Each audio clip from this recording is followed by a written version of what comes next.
I had never heard a truly satisfying explanation for how Jackson Pollock became the face of mid-20th century American art, especially because American Gothic had been painted less than 20 years earlier. For episode 15 of our How Art Got Ugly series, we take a deep dive and try to figure out how exactly that happened. Going right back to episode 1, we said that we were calling bullshit on the whole endeavor of modern art. There's nothing there. You're not missing anything. There's not some hidden message that you're not smart enough to see. There's nothing there. Zero. And if you're not a complete sociopath, you know that truth deep in your heart. So the Venice Biennale was last month. There was a time that the Venice Biennale was important enough to elevate an artist to the status of a cultural icon. In fact, we talk about the Venice Biennale in this episode, so it was relevant at one point. But in the year 2026, first of all, the whole jury just quit. It was unjuried. Why? Because they decided to let Russia and Israel have a pavilion in the art show. It really just shows that nobody takes it seriously in the first place. Yeah, this is like, and people are more worried about being on message than they are about producing good art. Well, that ship sailed a long time ago. The propaganda contest. But if you read any stories in the newspaper about the Venice Biennale, if you read newspapers anymore, I don't know if anybody under the age of 50 does, they really only talked about one installation. This one right here. Odd. This woman's name is Florentina Holzinger, and she choreographed an elaborate tableau of women showing off their tits. Yeah, that's an old one. She is the clapper of a bell here. It's supposed to say something about global warming. She's just showing off her tits. That's all. This is Showgirls. If this is as much art as Showgirls was art. Yeah, all you really need to know about this woman is that she's 40 and German. Do I need to say anything beyond that? So she's the Big Lebowski baby mama. Yes. Look, yeah, we've watched the Big Lebowski. I get it. Your exhibitionism is a placeholder for personality. I get it. Yep. His attention, his personality. I read a few reviews in a couple of publications. They said that this installation makes us think about pollution or civic issues or feminism or even the role of women in the service industry. They also said that her body of work covers topics like blasphemy, sex, the Catholic Church, body piercing. So already nothing but a string of played-out cliches. This is giving Texas Chainsaw Massacre. This is giving student exploitation slasher film. Yeah, that's what I'm taking from this. This is like, something an edgy teenager would do as his first short film. Yep, but she's 40. Get it out of his system and then do better art. Nope. We're just, it's shocking. I get it. Look at that. So here are the pictures from the rest of the installation. A lot of nudity. Yeah, a lot of nudity. That's a cop-out because, the female form to most of us is the primary stimulus. Some that just causes a reaction. So to kind of exploit that, I'm not seeing any more art here than I saw in slasher films in the 80s. That had women take their tops off for no reason, not organic to the plot. All modern art needs to be accompanied by that blurb, the one that gives you context. It says it starts a conversation about this or that, tells you the proper way to interpret it. I read all that stuff about this installation. There's nothing there. Zero. I'm not even going to dignify it by saying what this is supposed to be. I'll let you stare at it and work the Rorschach test yourself. To the author of that, you're bad and you should feel bad. Also, you've got a woman, suspended by hooks over a body of water. Yes, we get it. You're into BDSM. Yep. I don't know what club she goes to. 25 years ago, it was the show us your tits era where you could go to a concert, yell, show me your tits, and some drunk white trash girl would oblige you. There is nothing here more sophisticated than that. It used to be hard to see boobs. It's not like the novelty's long worn off. Yeah. Anyone with a phone can look at whatever they want. Yeah. It's just no longer shocking. It's it doesn't make you stand out. It's just, it's that cheap trick that freaking, ads for gambling sites use or beer companies use. It's the same thing. If this is if a Molson commercial is art, this is art too. I'll go that far. Well, like I said, she's 40, and I'm sure she feels like she missed out on the golden chance to be a teenage whore. So she's forever chasing that dream like a Disney adult. That's what I'm seeing with this. There's a class of people who are never mentally get past middle or high school, Hmm. and it's interesting to see that play out sometimes on very large stages. But this is giving to me histrionic. Yeah. That's what I'm taking from this. If this is, if I'm hired to work security at this lady's art show, and I Google this or I Google her and this is what I find, I'm like, oh God, I'm in for a night. She's gonna want attention.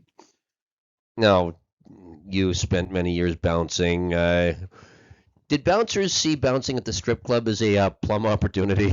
Most of your job at a strip club is breaking up fights between the strippers. Yeah. Your second job is making sure that the sketchy boyfriends don't come in mid-shift and give the strippers illicit substances. It's miserable. Do you see anything here that would be any different than that? Nope. This has the same appeal. It's like, yep, you're exhibiting the female body. No broader message, no meaningful statement. Just say slop that could have been written by AI.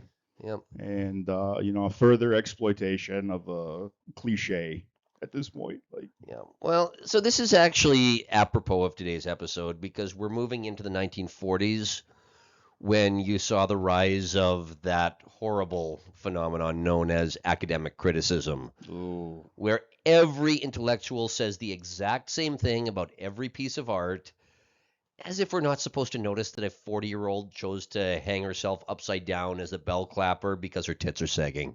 Let's not pretend there's anything deeper than that. Yeah, this is like female midlife crisis.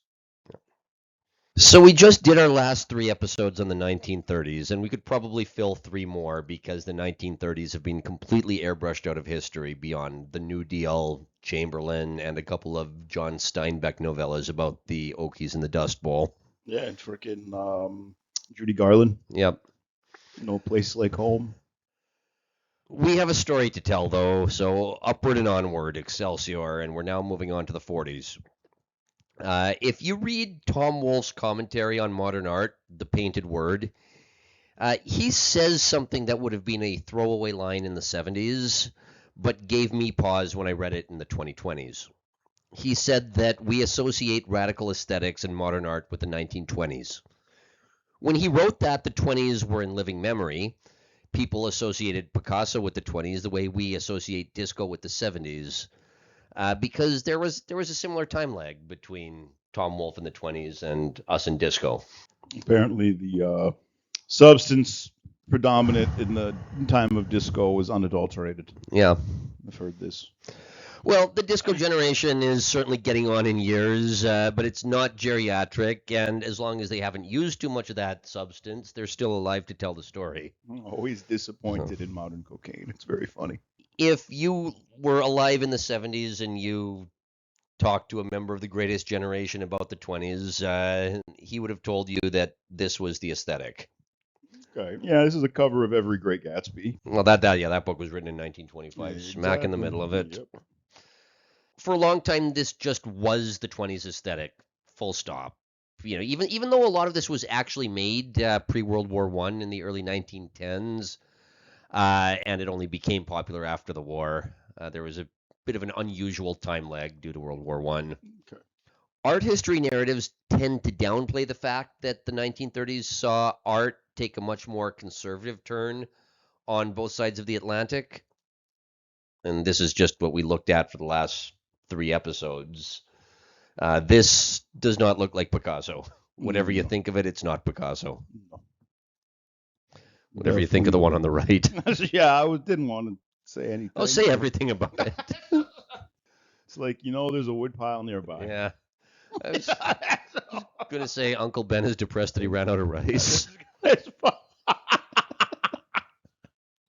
Benjamin Sisko over here on the holodeck.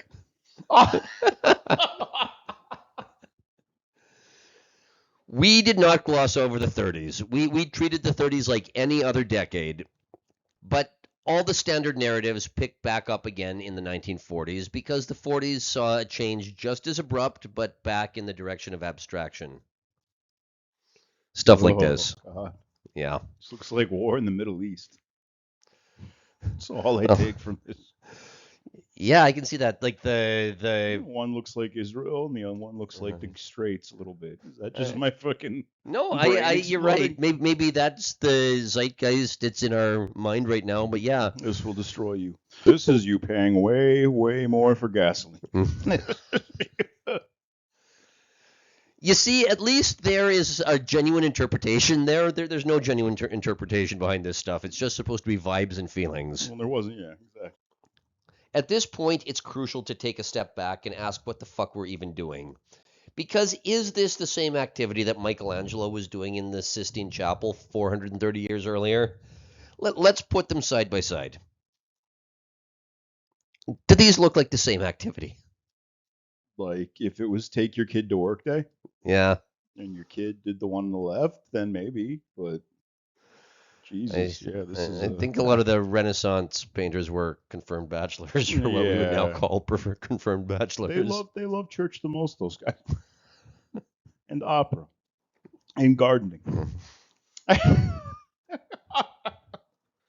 This is not a straw man. For the second half of the 20th century, this was the aesthetic in a serious corporate office, especially if you were a yuppie. This is what all the paintings looked like on the wall.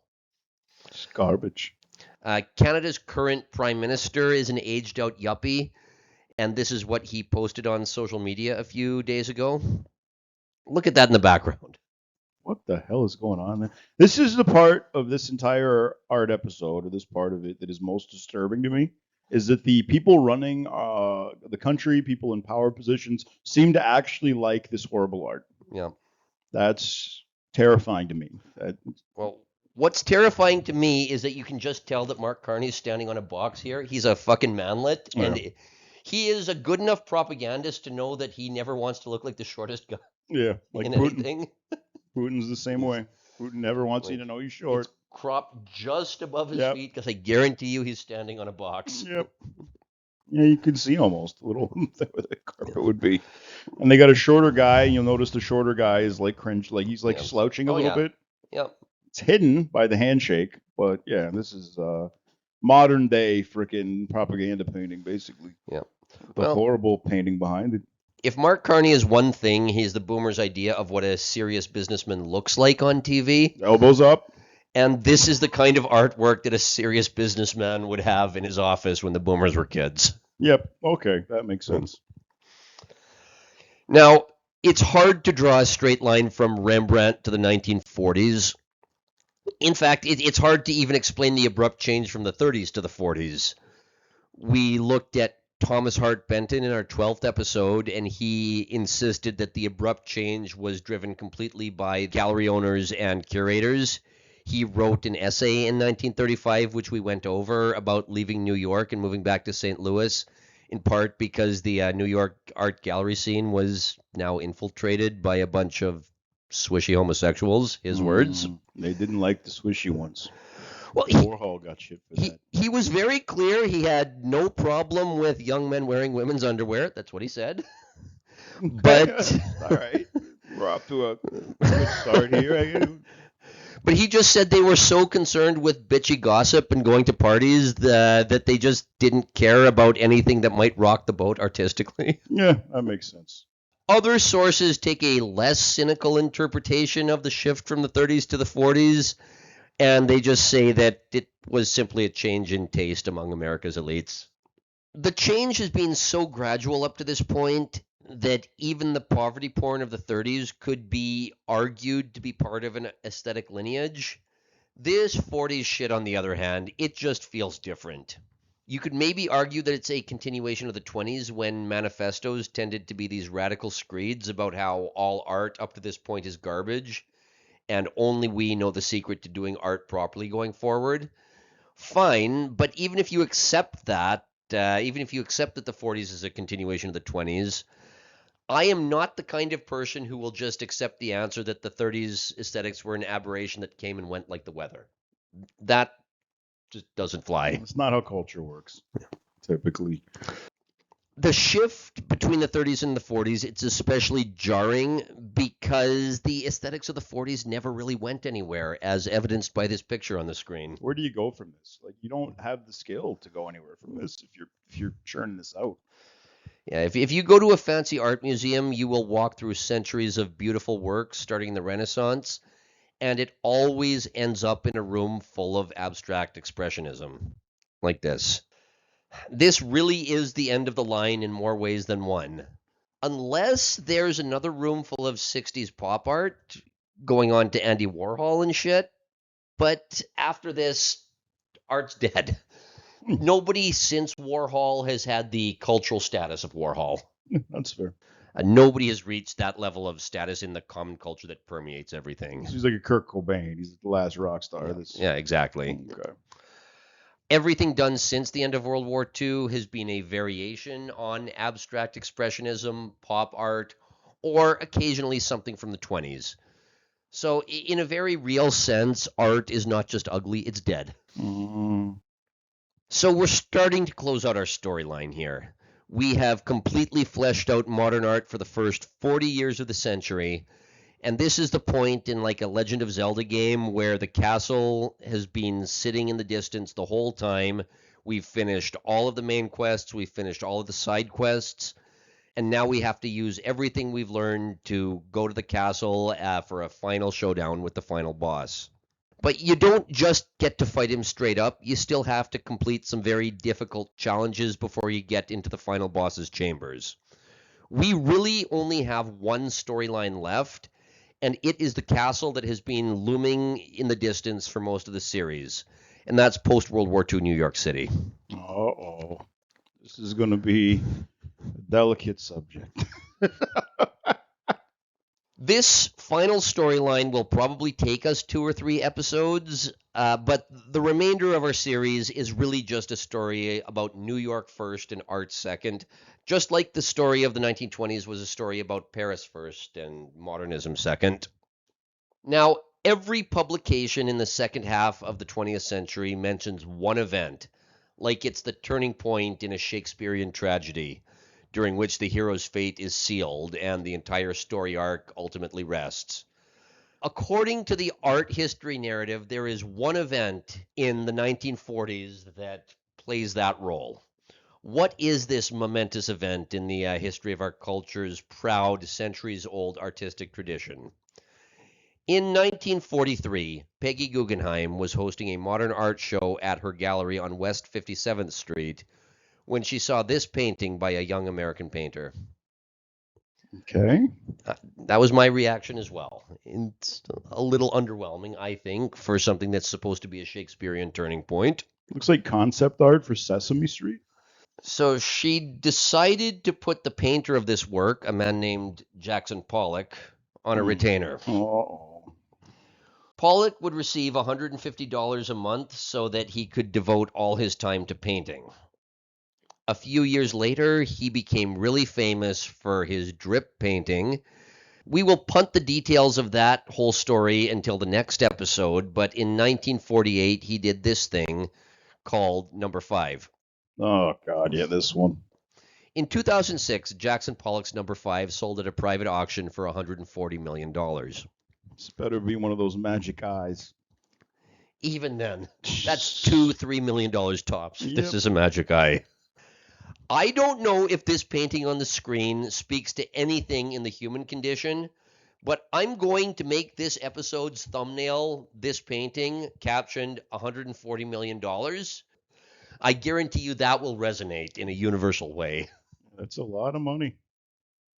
Now, we're talking about New York City. There are lots of rich kids in New York who parlay their trust fund into independent art galleries. We're looking at you, James St. James. We've talked about Alfred Stieglitz and how a lot of modern artists exhibited their work at Stieglitz's gallery on Fifth Avenue called the 291. That one opened around the turn of the century. Well, nobody became an international celebrity by showing off their work at the 291.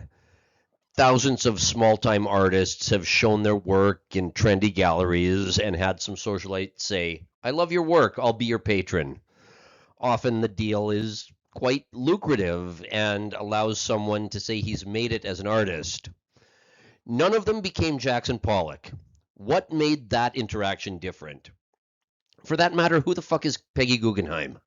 We are 43 hours into this series. We have never mentioned this woman once.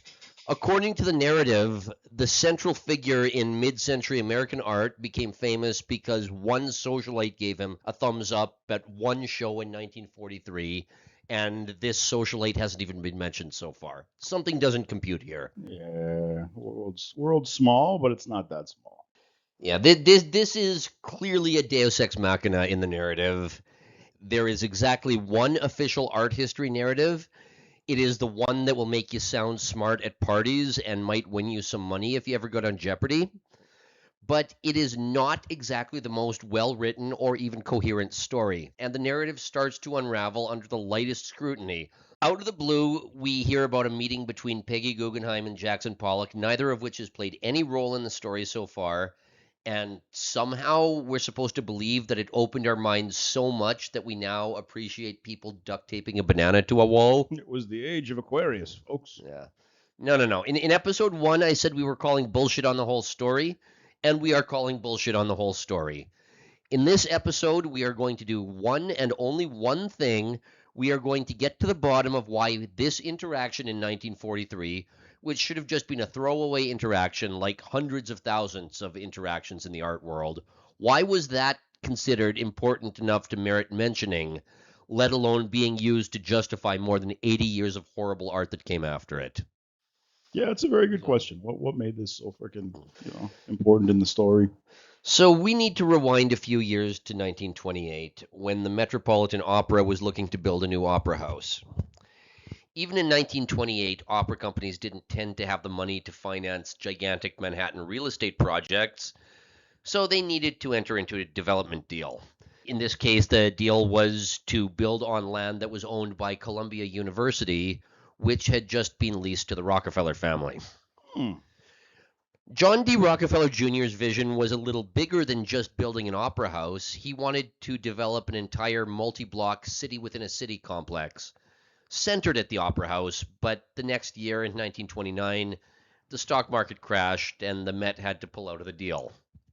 Oops. So in 1930, Rockefeller overhauled these plans to make it more of a general entertainment complex, with the Radio Corporation of America, RCA, being the anchor tenant. Every generation through the millennials is familiar with 30 Rockefeller Plaza, colloquially known as 30 Rock, home to the headquarters of RCA's subsidiary NBC, because it's where they filmed Saturday Night Live.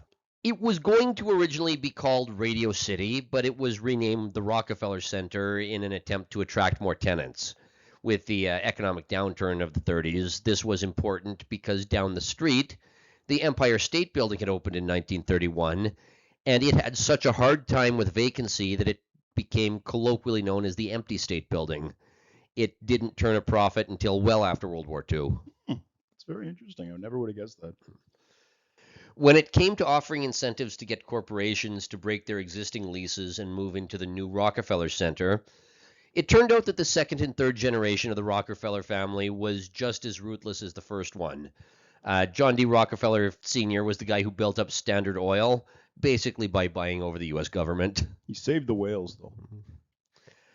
John D. Sr. basically owned the entire Republican Party during the golden age of corruption known as the Gilded Age. The Rockefeller Center was a project of his only son, John D. Rockefeller Jr., but by the end of the 1930s, the real face of the operation was Jr.'s second son, Nelson. This guy here. Every Jew who works in a creative field harbors a deep sense of resentment for a WASP who looks like this guy. That's fair. All of them. I can see this triggering some ancestral memory. Some Roman coming into Judea. The thing is, these are the guys who let the Jews into the States, and yet the Jews still have a sense of resentment towards these guys. Go figure. Nobody hates the top dog like the second from Top Dog. That's just that. The thing is, the story of the second half of the 20th century was Boston losing out to Brooklyn. They're not even the second dog anymore. So Nelson Rockefeller, he's going to be one of the main characters of the remainder of our series because he is a major patron of the arts, especially modern art. It's hard to find any aspect of Americana from about 1900 to 1970 that doesn't bear the fingerprints of either John D. Rockefeller Jr. or one of his 5 sons, one of whom is Nelson Rockefeller here. Freaking King David over here, just having a brood. Now, either through direct donations or through the Rockefeller Foundation, the Rockefeller family paid for everything, including social gospel, regional Shakespeare festivals, Colonial Williamsburg, the Rockettes, jazz music, modern medical education, the formalization of the social sciences, contraception discourse, often through the eugenics movement. That's a different discussion. Whoa! Major public libraries, the Lincoln Center, and as we have mentioned numerous times over the course of our series, the Museum of Modern Art. Now, on a less benign level, much has been written about the actions of the CIA in the early Cold War years, especially in spreading covert propaganda. A lot of those CIA programs were given a veneer of legitimacy by getting financed through the Rockefeller Foundation and some of these other large philanthropic organizations. And to be clear, I'm not saying the CIA was, doing all this mind control stuff. I'm not saying they manipulated everything we thought. What I am saying is that the CIA built out a lot of infrastructure that was used for media, domestically and abroad. And it's very hard to find anything that doesn't at least bear the fingerprints of the CIA. In the same way, it's hard to find any software that doesn't bear the fingerprints of Google and Microsoft. Yeah, this is why you can't find any DNA that's not like, the 4 basic building blocks, Yep. right? Yep. It's just when things are basal, they're going to be, that's like founder's bias or whatever they call it. So this waspy, very not Semitic guy from this very powerful family pulling the strings, not from a synagogue, but from like a liberal church. Oh, from a Baptist church. Hey, oh, wow. Yeah, well, no wonder things are the way they are. Less benign still. I mean, less benign than the CIA. The shadowy Council on Foreign Relations, a mainstay of Alex Jones conspiracy theories involving color revolutions and foreign puppet governments. The CFR was technically founded in 1921, but during World War II, the Rockefeller Foundation funded the CFR's confidential war and peace studies, which laid down the American State Department's post-war foreign relations strategy. The Council on Foreign Relations became a de facto subsidiary of the Rockefeller Foundation, as David Rockefeller had been a director since 1949, and he was still a member of the Council on Foreign Relations when he died in 2017, age 101. Like frickin' Mr. Burns. Yep. Well, Mr. Burns was a wasp. Yeah. Mr. Burns was 100 years old in the golden age of The Simpsons because he was a member of this generation. Yep. David Rockefeller was the guy who persuaded Jimmy Carter to allow the recently deposed Shah of Iran into the country to get cancer treatment, leading to a certain hostage crisis in the 1970s. The gift that keeps on giving, folks. But this story is not about David Rockefeller. It's about his brother Nelson, the guy on the screen here. Nelson was not quite as intimately involved with the CFR, but he was working as a foreign policy advisor to President Eisenhower when he met a young grad student named Henry Kissinger and introduced him to his brother. Oh, okay. So when I talk about the Rockefellers having an effect on American culture for the first 7 decades of the 20th century, I don't mean it in the sense of some media studies professor begging for grants to write a paper on Beyonce. I mean it in the sense of the people who brought Henry Kissinger into the fold. Yeah. They trot him out every time there's a crisis until he died. Yep. They just kept trotting him out. If you think this maybe didn't play into your life, Dick Cheney was on the Council of Foreign Relations. Yep. So, for the most part, the Rockefellers were wasps who wanted to stay out of the spotlight and used that gigantic fortune to manipulate things behind the scenes. Well, that's good, classic old money white. Yeah. That's just, don't pay attention to us. It's shameful. Yep. Celebrities are people in their culture who have to like get attention for and do tricks. the real dignified money classes, they stay out of the spotlight, and that's why Paris Hilton was such a big deal, and all these kids that decided they wanted to be famous despite being heirs to these fortunes. It was a break with tradition. Yeah. Well, exactly. This is exactly what makes it quite difficult to talk about them because they cover their tracks. Mm-hmm. Anything you read about the Rockefellers was a carefully curated image, mostly pre-television. Unlike many of their contemporaries, they left behind a much more scant trove of documentation. Mm. I can give the official story of the Rockefellers, but you have to take everything with the appropriate amount of skepticism, especially when you start to look at the stories involving clandestine CIA operations. Yeah, and those become, it intersects with the world of conspiracy theories. Yeah. Yes. And there's the historic reality, and then there's that we can prove, and then there's a lot of extrapolation based on. Well, again, when the Alex Joneses get involved, now you have to be skeptical for two different reasons. Yep. Both because Alex has a lot of false positives, and because these people really were covering their tracks. Yep. They really had it out for Alex eventually. There are also issues of survivorship bias because it's very difficult to describe the America that John D. Rockefeller Sr. and John D. Rockefeller Jr. lived in without getting caught in the loop of making reference to something that was created with Rockefeller money. They were just that pervasive. Yeah, they were. I've done my best to stick to synoptic accounts. And these accounts are probably reliable when it comes to the early years of the Rockefeller Center and the Museum of Modern Art, because there's just less at stake. But these accounts become much less reliable when we get to post-World War II propaganda initiatives. But that's the next episode. I'm just saying everything comes with a disclaimer, because I had to depend on sources like Richard Norton Smith's biography of Nelson Rockefeller, which is well cited, but steeped in the standard framing, where the popularity of communism in New York in the 1930s is airbrushed out. The West's relationship with Stalin during World War II is a lot less cozy than it was in real life. Nelson's support of the civil rights movement can only be spoken about in glowing terms. And every time a government program is successful, it's compared to the New Deal. So, Wow. I'm not saying you can't get good information out of a source like that. I'm just saying, tread lightly.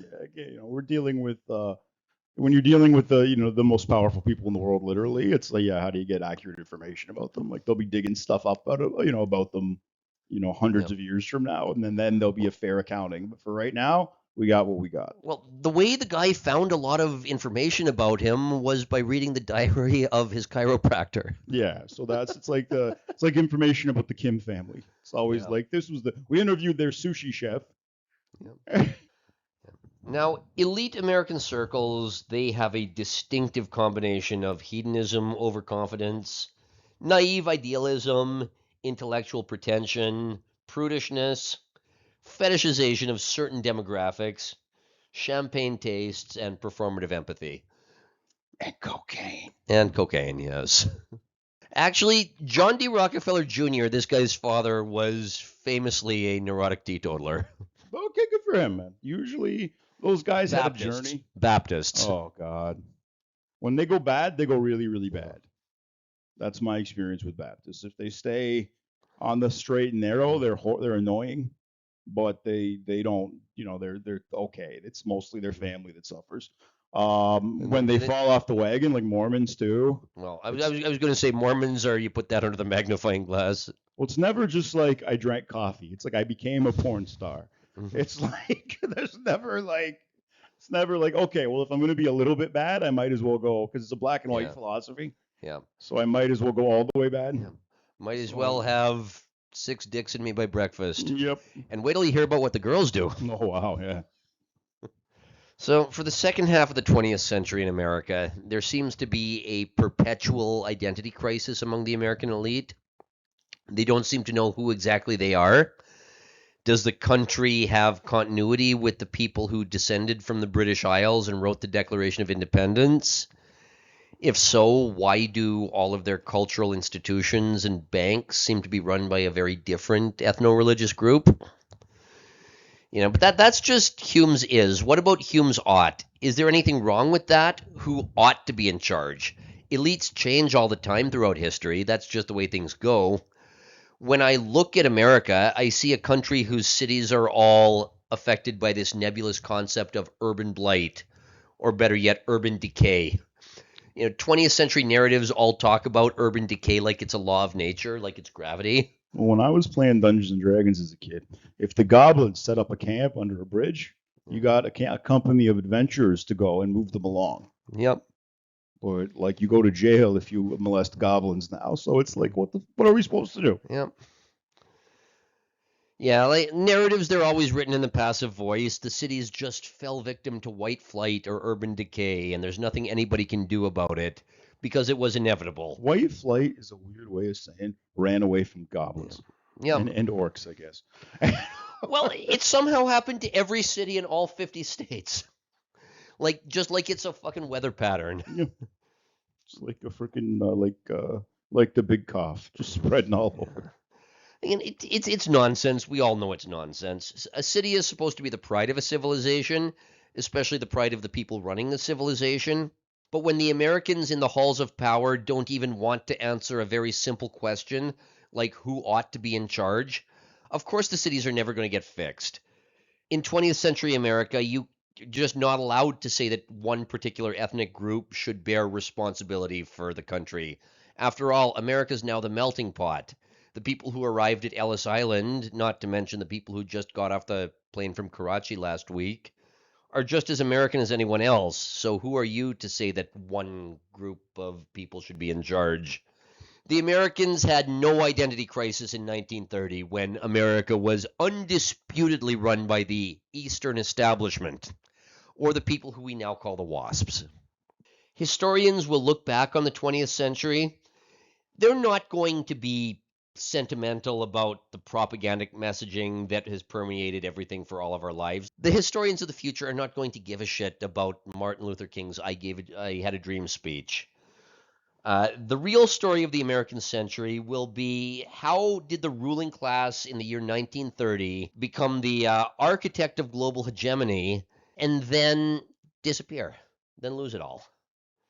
And to be clear, they were already sort of in decline when that hegemony was established in 1945. But, they lost control, or at least they gave away control of their country by the 70s. Too busy thinking about their freaking childhood sleds. There are two things to understand about WASP hegemony. First, it coincides with the rise and fall of the Rockefeller family. Second, it was based in New York City.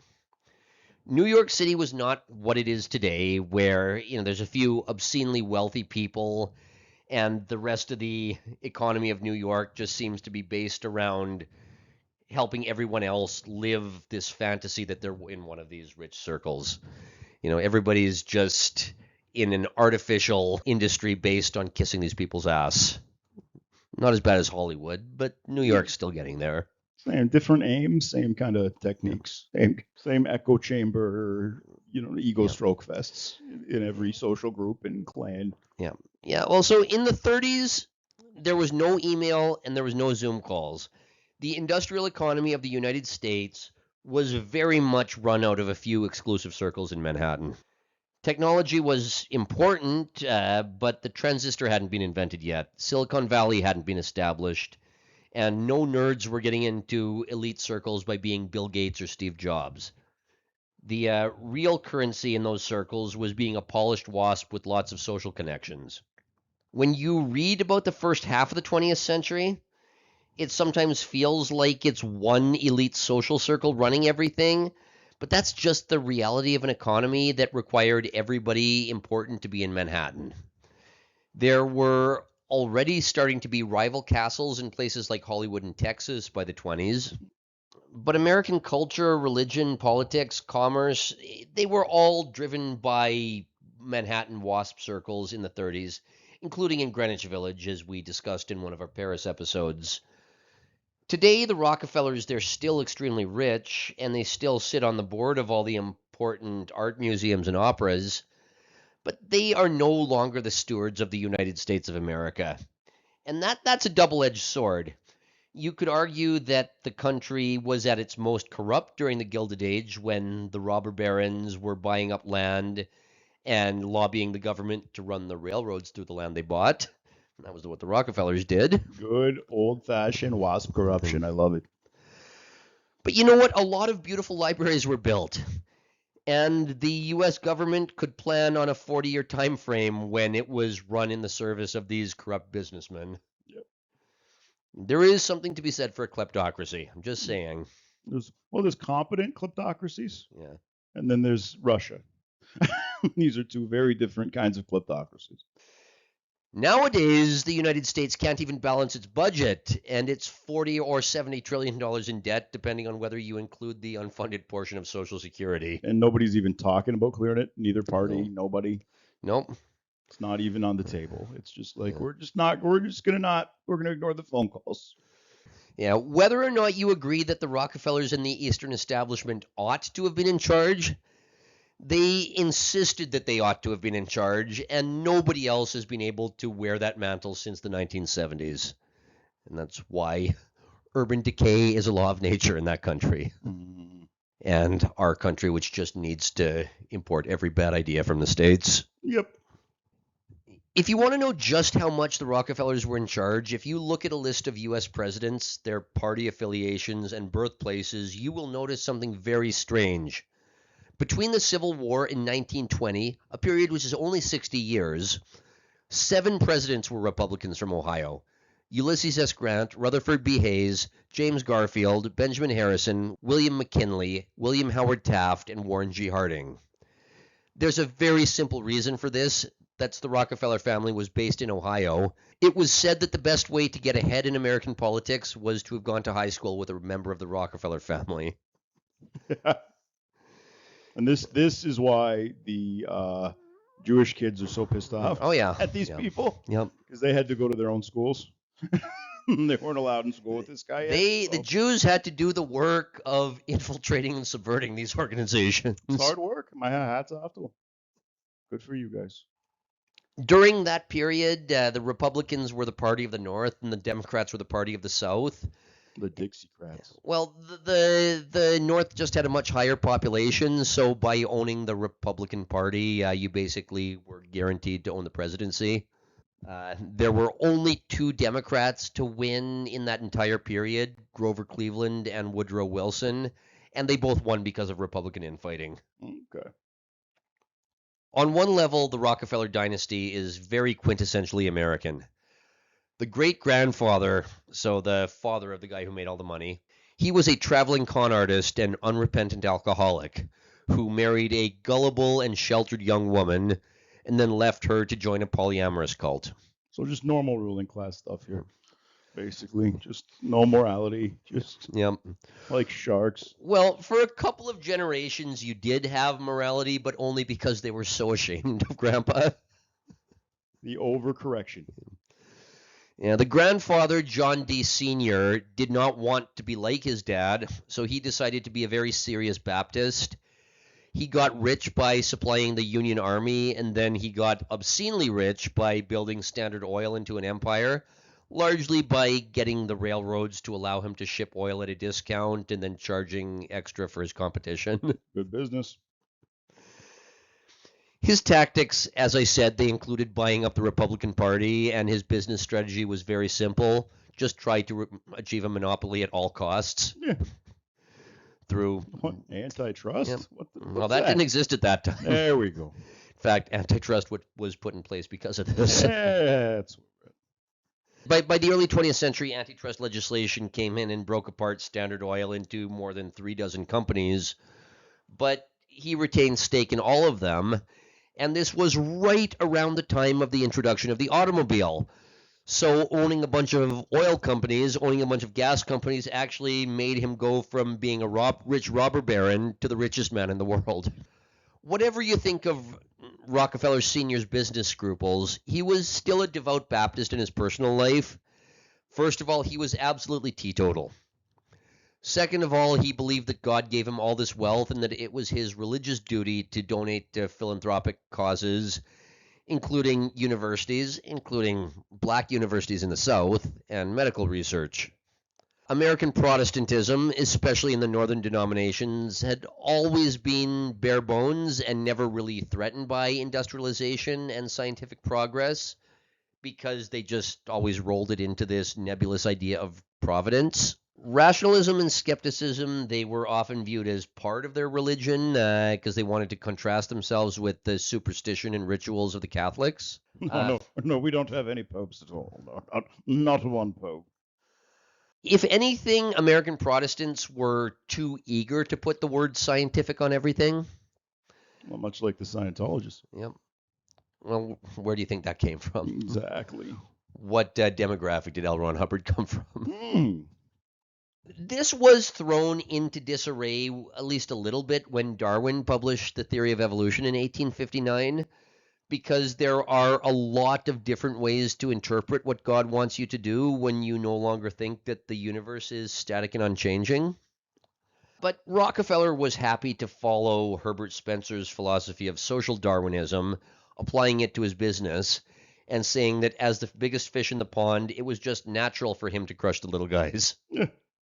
Anybody who thinks that the theory of evolution made Americans become a bunch of troglodytes, no, this is what evolution made Americans do. Wait, I have moral justification for absolutely crushing all the little guys? You mean Mike does make right? This is great. Also, apropos of Darwinism, Rockefeller Sr. supported the eugenics movement, which was the 19th century's precursor to wokeness, as the cause which Manhattan socialites would tell you that they're smarter and better people than you for supporting. It was to the point where middle-class parents had to go to their kids' teachers and saying, why are you teaching my children about sex? Oh, no, it's just about eugenics. The more things change, the more they stay the same. Yeah, it's always experiments. It's that weird sexual experimentation on the vulnerable. So that was John Rockefeller Sr. His son, John Jr., was an even more neurotic Puritan who was also teetotal. More importantly, he was a self-loathing WASP who, at least according to the official story, again, take everything with a grain of salt, but according to the official story, he was ashamed of some of Standard Oil's practices. He resigned from the company and devoted himself to being a financier, both of commercial causes and of charitable causes. You see the evolution of WASP philosophy by tracing 3 generations of the Rockefellers, because John Jr. was a member of the social gospel generation. Even the phrase social gospel sounds like social justice. Not a coincidence. Well, it was the postmillennialist belief that the second coming required humans to get rid of economic inequality, racial tensions, slums, wars, etc. Again, you see this laundered through our secular culture today, but you see all the same stuff. The WASPs believed that you needed to get rid of all of that before Jesus would come back. And all of this new industrial output of the late 19th century meant that New Jerusalem was finally going to get built this time. For 500 years, same story over and over. We tear everything down and utopia will arise. Yep. Almost never works out. Social gospel was also the religious wing of the political progressive movement, and it was also the reason why a lot of American church leaders got on board with the idea that the Soviet Union was a successful project. If you want to see the ultimate evolution of this, I want you to Google what happened to the World Council of Churches. Why we don't have one anymore. And that traces itself back to Rockefeller money as well. Of course. John Jr., he was at least sincere enough in his beliefs that he taught a weekly Bible study at Fifth Avenue Baptist Church in Manhattan. Family lore also needs to mention the fact that his wife worked with a slew of charities like the Dorrance Home for Aged Colored Women. Wow, okay. The more things change, right? Yep. Few things are more American than making sure to mention that you're a good person for working towards some racial utopia, while also making sure that they don't live in your neighborhood. Yep. Then as now, even while the Civil War was in living memory, The story always conveniently omits the fact that these people had to start one of the bloodiest wars in history just so they could give you a sob story about how they've sacrificed so much for the black community. Yep. In most countries, slavery ended with a payoff to the slaveholders. Yeah. It didn't in this case. They couldn't do that because slavery was so evil. So they had to fight a war that cost way more money than buying the slaveholders out would have cost. And kill 2% of the population. Yeah, you know, crack some eggs there to get the omelet out. Well, but whatever you think of it, that was what allowed the Northeasterners to become the elites of the United States. Because it's easy to be the elites of a country when you've bombed the shit and burned the cities down out of your enemies. It settles things. Yeah. It settles things in a very final, unmistakable way. John Jr. also gave millions of dollars to the non-denominational Riverside Church run by Harry Emerson Fosdick. You mentioned the World Council of Churches. This was a couple of generations after him, but yeah, Fosdick's church basically flowed right into that. Yep. Fosdick was the lightning rod for the liberal side of the 1920s modernist fundamentalist controversy, whose famous flashpoint was the Scopes monkey trial. Oh, yeah. But Rockefeller Jr. was not just endowing social gospel charities. He doled out so much money that he materially changed the way that the United States ran. He wasn't just a bleeding heart. He threw a lot of money behind major business ventures. And this was the guy who was building the Rockefeller Center in the 30s. And in true WASP fashion, at one point, somebody asked, don't you have enough money? Don't you just want to live off the interest? He said he wanted the entire fortune to be used as efficiently as possible, whether it's put towards investment or philanthropy. For anybody who doesn't know, WASPs are the group of people who invented the alarm clock because they didn't want to squander time, because time was a precious gift from God, that if you waste, God will be very upset with you. WASPs are messed up, man. Well, these are also the people who say if you're 5 minutes late to an appointment, you've stolen 5 minutes of that person's time. Yep. For both of them, that's 10 minutes. God will account for that on Judgment Day. Every ethnic group that does not originate in Northwestern Europe says, we run on insert ethnic group names time. Yep. I run on Indian time. I run on Filipino time. I run on Greek time. I run on African time. You never All of them. You know what WASP time? There's no word for WASP time. You want to know? Because it's called on time. We already have a word for that. So in particular, whenever academics thought they had a brilliant new theory for how to, quote, scientifically run society, it was often implemented with Rockefeller money behind it. I want to talk about efficiency. So this is the guy handing out the grants. Yes, yes, he is. Okay. This was also the age when Protestant sects had more or less forgotten about older quibbles about doctrine and started identifying themselves less with their denominations and more as Protestants in general. So this is when you saw the rise of more broadly Protestant organizations like the Salvation Army, which was nominally Methodist, but really just generally Protestant, or the YMCA, which was explicitly Protestant. Also, the YMCA had a huge number of Rockefeller dollars behind it as well. It's everywhere. Like I said, it's hard to talk about the world that the Rockefellers lived in because everything you make reference to had Rockefeller money behind it. It's like the freaking finding the tape route. John Jr., he was a supporter of non-denominational churches, general ecumenism, under the label of, quote, scientific humanism. That sounds horrifying. We see the same ideas coming up over and over again, just with different labels. Yep.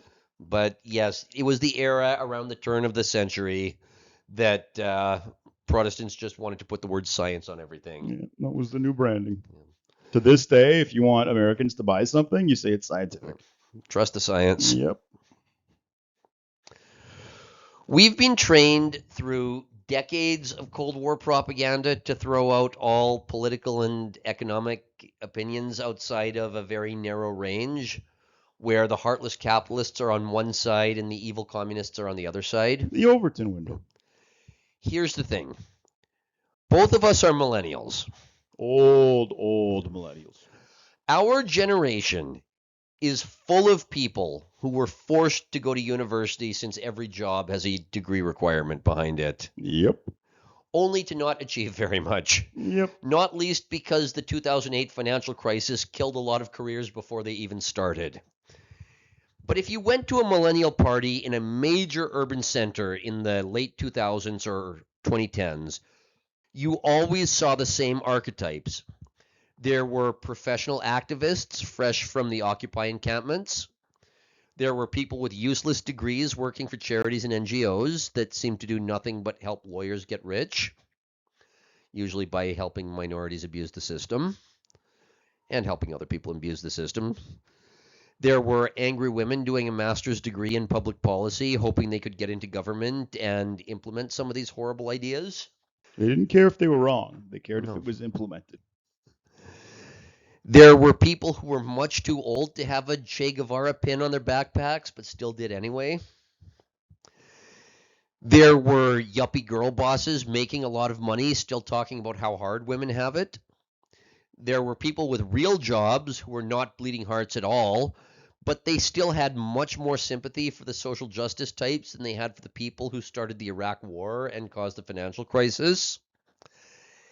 And there were always a couple of lawyers or finance bros who made really good money, but still felt completely at home in this milieu of champagne socialist, eat the rich types. This was millennial culture, but this was also just the liberal bourgeois culture of the American ruling class exported to every urban center and every university college town throughout the West. Let's watch Jon Stewart on YouTube. Pretty much, yes. People make or inherit all sorts of money and then the self-loathing kicks in. That's just elite American culture, and it's always been elite American culture, at least the descendants of the Puritans.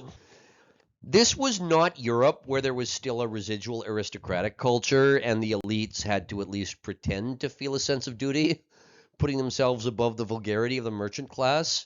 In the United States, there was nothing but the merchant class.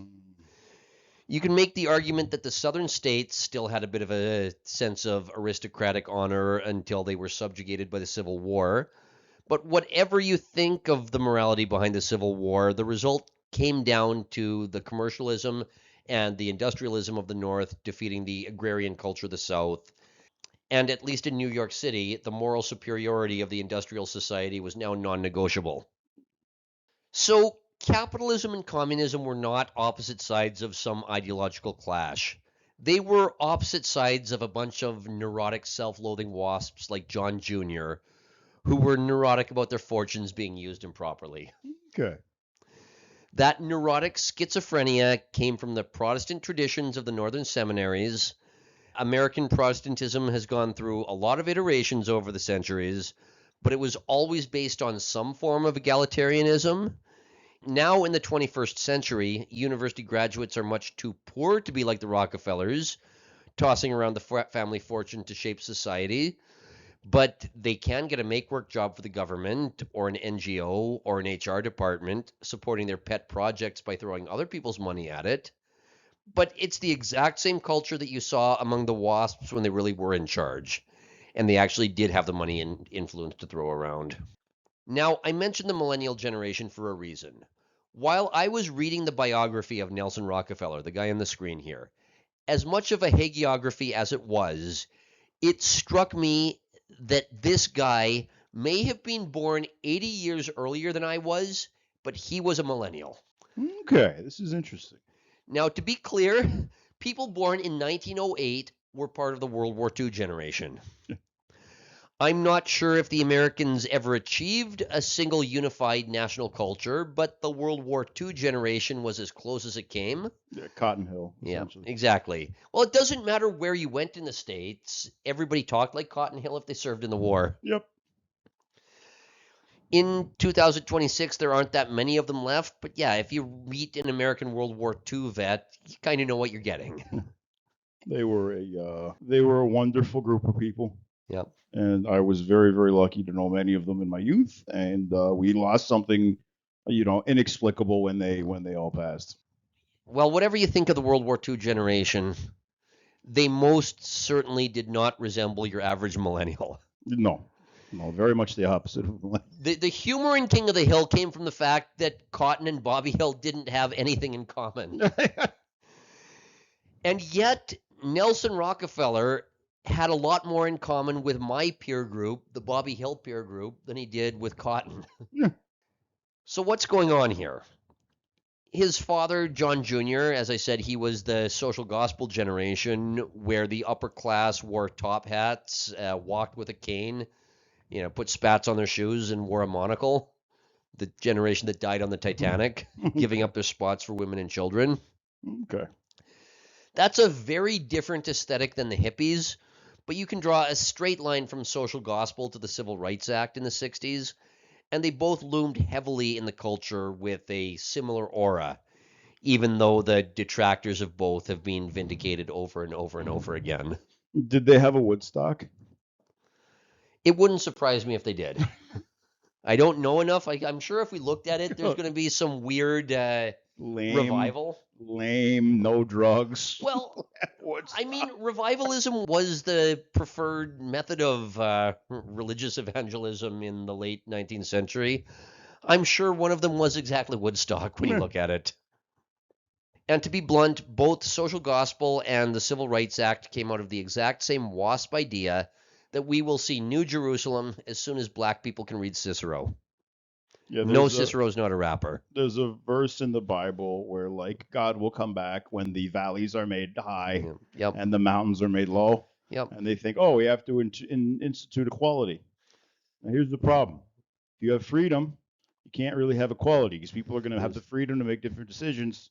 You got to have one or the other or balance. So here's also the problem. Most people are not from a specific group of English religious fanatics who are selected for having a high IQ. Yep. And being super neurotic. I'm not going to go so far as to call the social gospel generation boomers, but the Rockefeller kids were basically the children of boomers. Oh, your dad didn't invent oil? Yeah, a lot of them went into public service because the stock market crashed right when they came of age, and a lot of make-work jobs were formed in the decades following both 1929 and 2008. Okay, yeah, there we go. It's a parallel there. But it's not just the employment situation. Nelson Rockefeller loved being the only Anglo-Saxon in a room full of Ellis Islanders. He loved showing off how cultured he was by eating ethnic food. Today he would be the millennial feeling sophisticated by eating sushi and going to a Thai fusion restaurant. So it's like that white self-deprecating. Oh yeah, 100%. I'm so much better for not embracing my own culture. Kind of. Oh, okay. He was a Rockefeller with a silver spoon up his ass, but he still had to pretend he was a story of inspiration because he overcame a mild case of dyslexia. That's totally a millennial thing. Yep. He gave a famous speech at the 1964 Republican National Convention decrying political extremism. Okay. Millennial. Yeah, From his travel habits, he would have been a university-educated millennial with a girlfriend who did cosplay and whose entire social circle had destination weddings.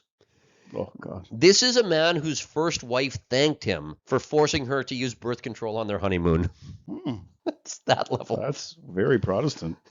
That's peak Protestant right there. Thank you for the pastries. If I want, I can go buy a French tickler. Have you got one? Well, no, but I could. Those damn Catholics. Every time they have sex, a baby pops out. But we've had sex 3 times and we have 3 children. That's not the point. It's a hyper Protestant, weird, freaking New England fucking weirdo. Yep. And we are millennials.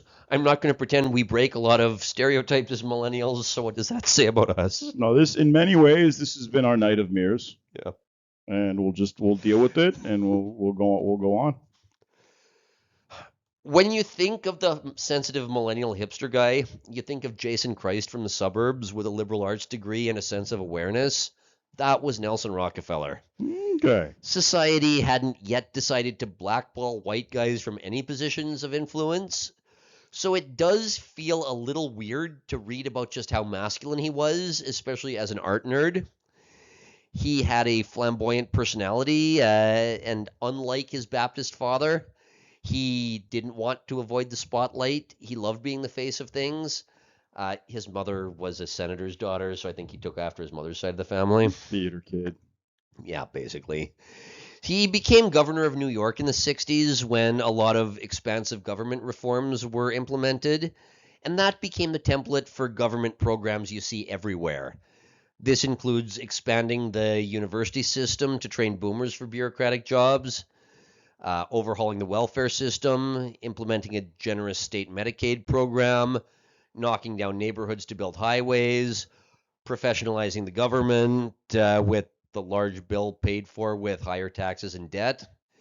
Uh, Being a WASP, he always made sure to raise enough taxes to pay for the programs, but as soon as he was out of the picture, as soon as the WASPs faded, that didn't sustain itself. Oh, that's the first thing to go.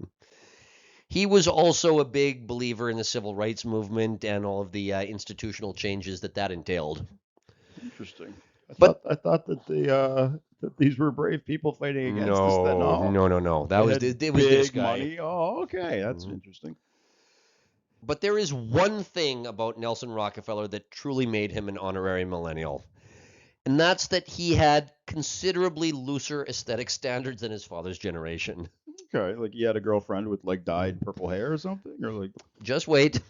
Jesus. Not him, but some of his contemporaries. Oh my God, We'll get to that. that's You'd scary. be amazed. Jesus. Yeah, the millennial generation is known for two things. First of all, pretending a mental illness diagnosis is a personality. Like I said, he made a big thing out of his dyslexia. And completely desecrating any sense of beauty. Okay. Now, to be clear, Nelson Rockefeller, he was not an aesthetic vandal the way that some millennials are. He, in fact, was such an art nerd that when he was on the campaign trail, he would make arrangements with museum directors to be able to walk around the art galleries after hours, sometimes at 2 in the morning. Oh, homie was on some drugs.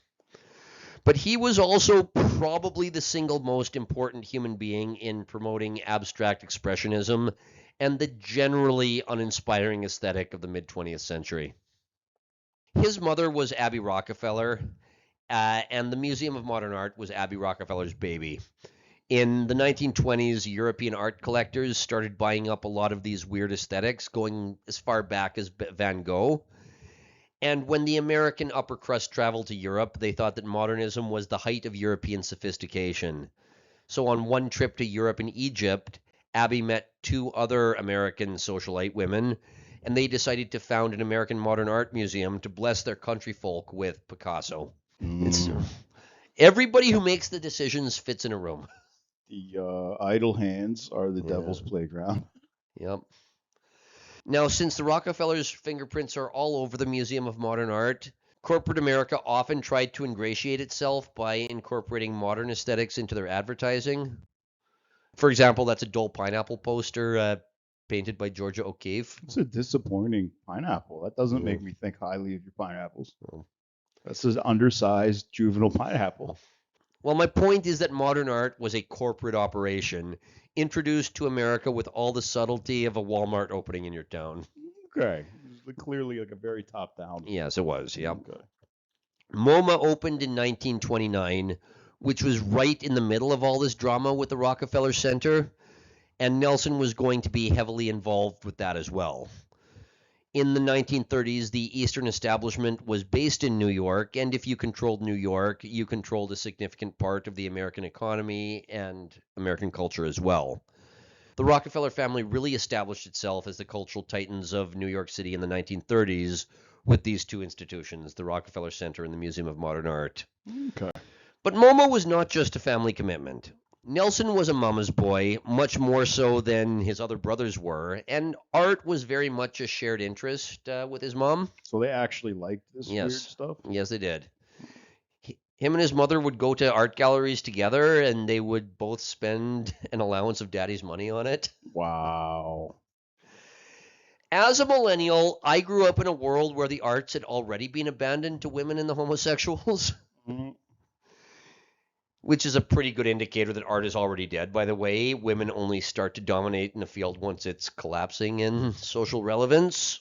But in my generation, if a mother and son were into art museums together, he was gay and she was a strong, independent boomer woman who loved her career more than her husband. You know, you can talk to me about anything, Jamie. I know, Mom. God. Go to the art gallery. Yeah. But in the 20s and 30s, a masculine guy could still care about art and have that kind of relationship with his mother. I just want to be very, very clear that the millennial pussy who you have in your head is just a faint echo of a real culture that had already come and gone. Yep. You're chasing ghosts, boys. Yeah, there was masculine energy not just behind art, but behind all of these overly optimistic government programs that are now bureaucracies run by women and Byzantine beyond Kafka's wildest dreams. Mm. There was even at this time masculine energy behind the homosexual subculture. Well, yeah, the Village It People. was a bunch of biker, And the crazy. YMCA had Rockefeller money behind There it. you go. Look at that. These overly optimistic schemes worked, at least for the first generation, because you had a guy like Nelson Rockefeller in charge who wasn't afraid to lay down the law. There were limits to how much of a bleeding heart Nelson Rockefeller was willing to be. Just Google the Attica prison riot if you want to see him willing to lay down the law. That was certainly definitive what he did. Yep. Just saying he was a bleeding heart, but he wasn't that much of a bleeding heart.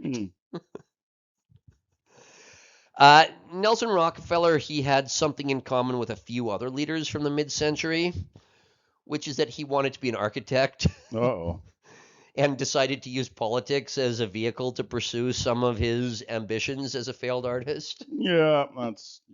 When he became governor of New York in 1959, he replaced most of the art in the Victorian governor's mansion with abstract modernist paintings. That was a total symbol of the post-war economy. Like we talked about the Mark Carney painting earlier. But if you watch Mad Men or Back to the Future or the second Incredibles movie or any other period piece set during the boomer's childhood, you'll always see abstract paintings on the walls of corporate offices. Okay. Like, look at that. That's look at that was just the post-war economy. This was the look of American industry, the look of the American post-war economy. And this is why Mark Carney stood in front of one of these pictures as well. Talk about echoes. At least that mystery is solved. Yeah. Now, Rockefeller didn't just change the paintings on the wall in the governor's mansion. He was every bit as much about instantiating his legacy in architecture as Hitler and Stalin were. It was the style at the time. The only difference is that whereas Hitler and Stalin wanted to build gigantic stone monuments reminiscent of Greece and Rome, Nelson Rockefeller was all about progressive architecture.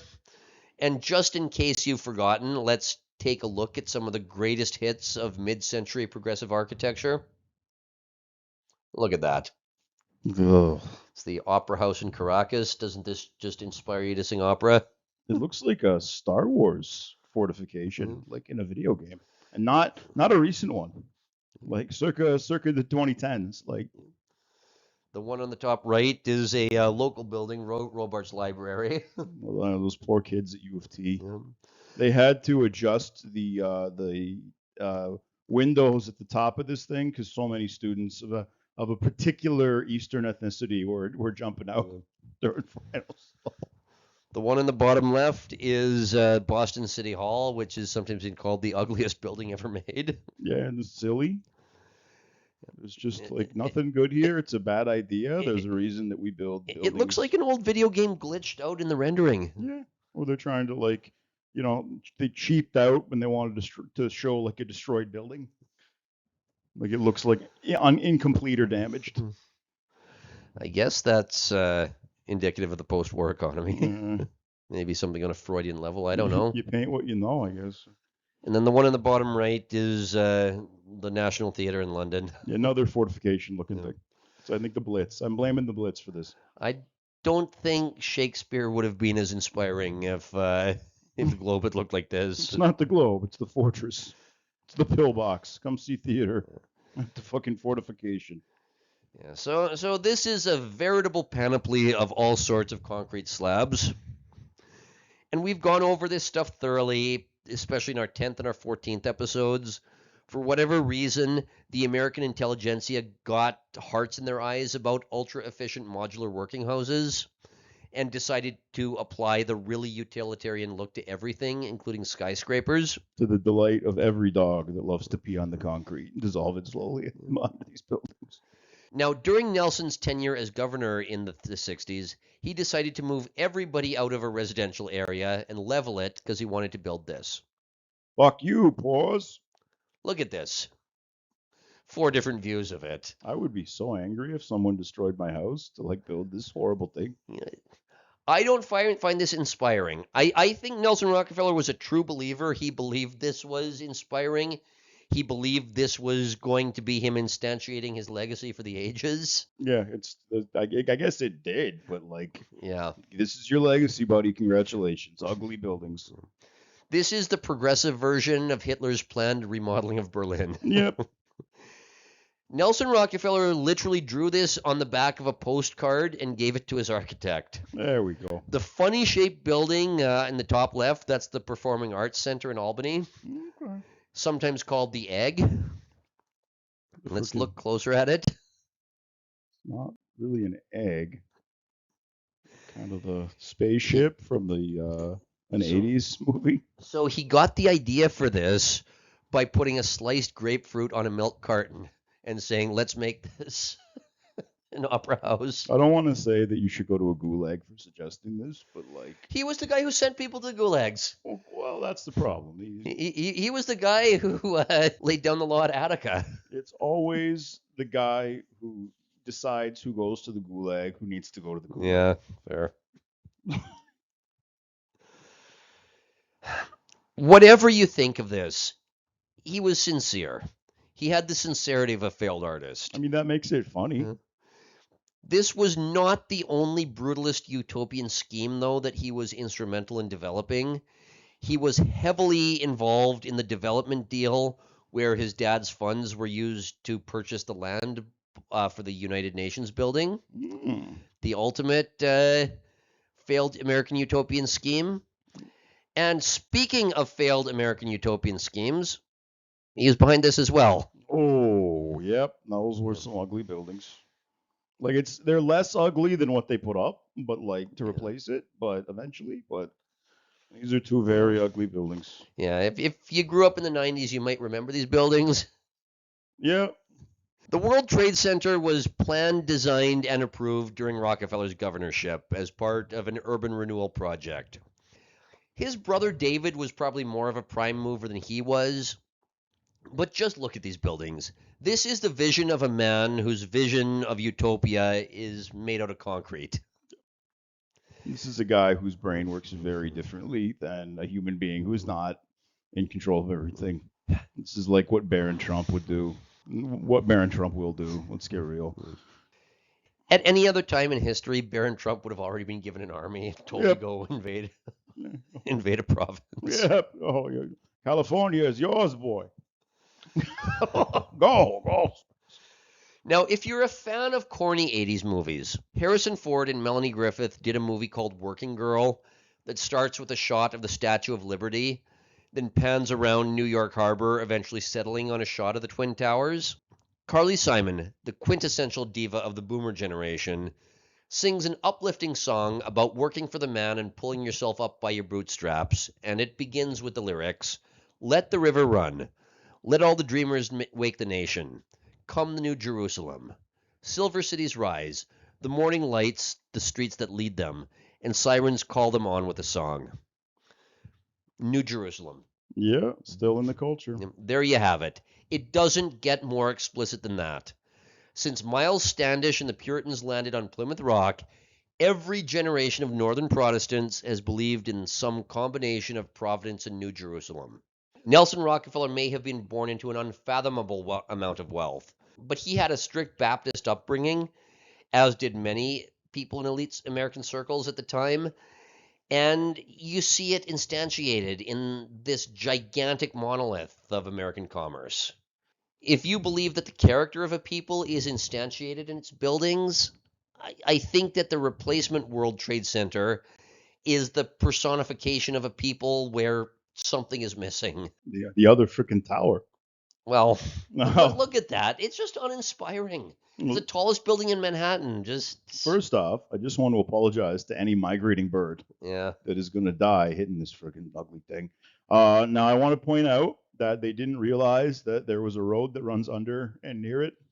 So you can't build a building out of glass that you can just drive a truck bomb up to in this modern age that we live in. So you see that ugly, like the ugliest bottom part that is just 10 stories of reinforced concrete. Yep. That was the compromise. They had to hastily do that at the last minute, and they tend to preserve as much of the freaking songbird killing freaking anti-migratory bird architecture that they put there. Well, and you know who was the architect behind this thing? We started our Bauhaus episode by looking at the Royal Ontario Museum and several other works by a Polish-Jewish architect named Daniel Libeskind. This is a Daniel Libeskind building. Yeah. Oh, great. So this is the guy. It's the ugliest freaking building in Toronto. Mm-hmm. I think it's been voted ugliest building in Toronto. So this is the ugliest, and this is the ugliest building in Manhattan. You just fail up. Why do they just let Lionel Hutz here go freaking city to city building ugly stuff? You know, whatever you think of the old World Trade Center, it may have been 2 slabs of concrete, but it was the character of the WASPs who built New York. Now New York is the city of Ellis Islanders, regulations, and nostalgia, and this is what it builds. Yep. There's nothing organic about this. Yeah, it's just ugly. This is the soullessness of diversity, unable to build a new culture, and now not even able to emulate the animating force of the culture that came before it. Yep. Just a cargo cult, culturally. This is just what you build when you can't build the real thing. Things are not always clear at the time, but looking back on the 1930s from a century later, that was the decade when WASP supremacy really began to decline, and the country has never truly known what it is since then. Now, transitions like that don't happen overnight. There was never a palace coup where a rival group of elites walked in and said, "All right, Rockefeller, you're done here." It was just a slow transfer of power from bourgeois entrepreneurs to growing bureaucracies that wield immense money and power, whether that's in the form of large corporations, large government agencies, charities, universities, multinational organizations, NGOs, megachurches, or anything else. Anybody who writes checks. But the WASPs, they often just stepped aside politely, even as other ethnic groups retained ethnic solidarity in the pursuit of power, often in sectors such as banking, the media, if you catch my drift. I have no idea what you're talking about. Yeah, I'm not being terribly subtle. In 1930, the WASPs owned the Republican Party and had absolute authority over the United States of America. By 1980, they couldn't even stop Ronald Reagan from being elected. And Reagan's election was seen as the defeat of the Rockefeller Republicans. That's how intimately the Rockefellers were seen with the old guard. But when people use the expression Rockefeller Republicans, they're usually referring to Nelson Rockefeller, because he was the last one to really be in a position to throw his weight around. Not Goldwater Republic. Just hold that thought for a second. Oh, my. It's usually a centuries-long process for an elite to rise to dominance and then become decadent. The Northern WASP elite went from Gilded Age dominance to Great Gatsby decadence in about 60 years. They speedran that. Way to go, guys. Then it only took 50 years for the WASPs to fall into irrelevance, following the elimination of racial quotas at Harvard and Yale, the Vietnam War, the deregulation of Wall Street, which shifted power from the hereditary elite to Patrick Bateman, the junk bond kings, the Bernie Madoffs. Like that all happened in the 80s. But mostly it was the death of Nelson Rockefeller in 1979 that truly marked the changing of the guards. One of the biggest glitches in the matrix when it comes to American politics is the fact that the Republican Party is the party of the low-status middle class, while they have the reputation of being the party of the monopoly guy. Yeah, it's kind of both ends against the middle kind of situation. Like, Well, before that, it was seen as the party of Abraham Lincoln that fought the South during the Civil War, and now it's seen as the party of the South. And all you hear are vague explanations about how that happened. Some stuff about the parties switching and the Civil Rights Act and Southerners not appreciating the fact that Jim Crow was repealed. something Southern strategy, Yeah. something. That's not really a coherent narrative. That's a few pieces of a coherent narrative. That's not the whole story. So yada yada. The current arrangement of American politics is the product of the New Deal.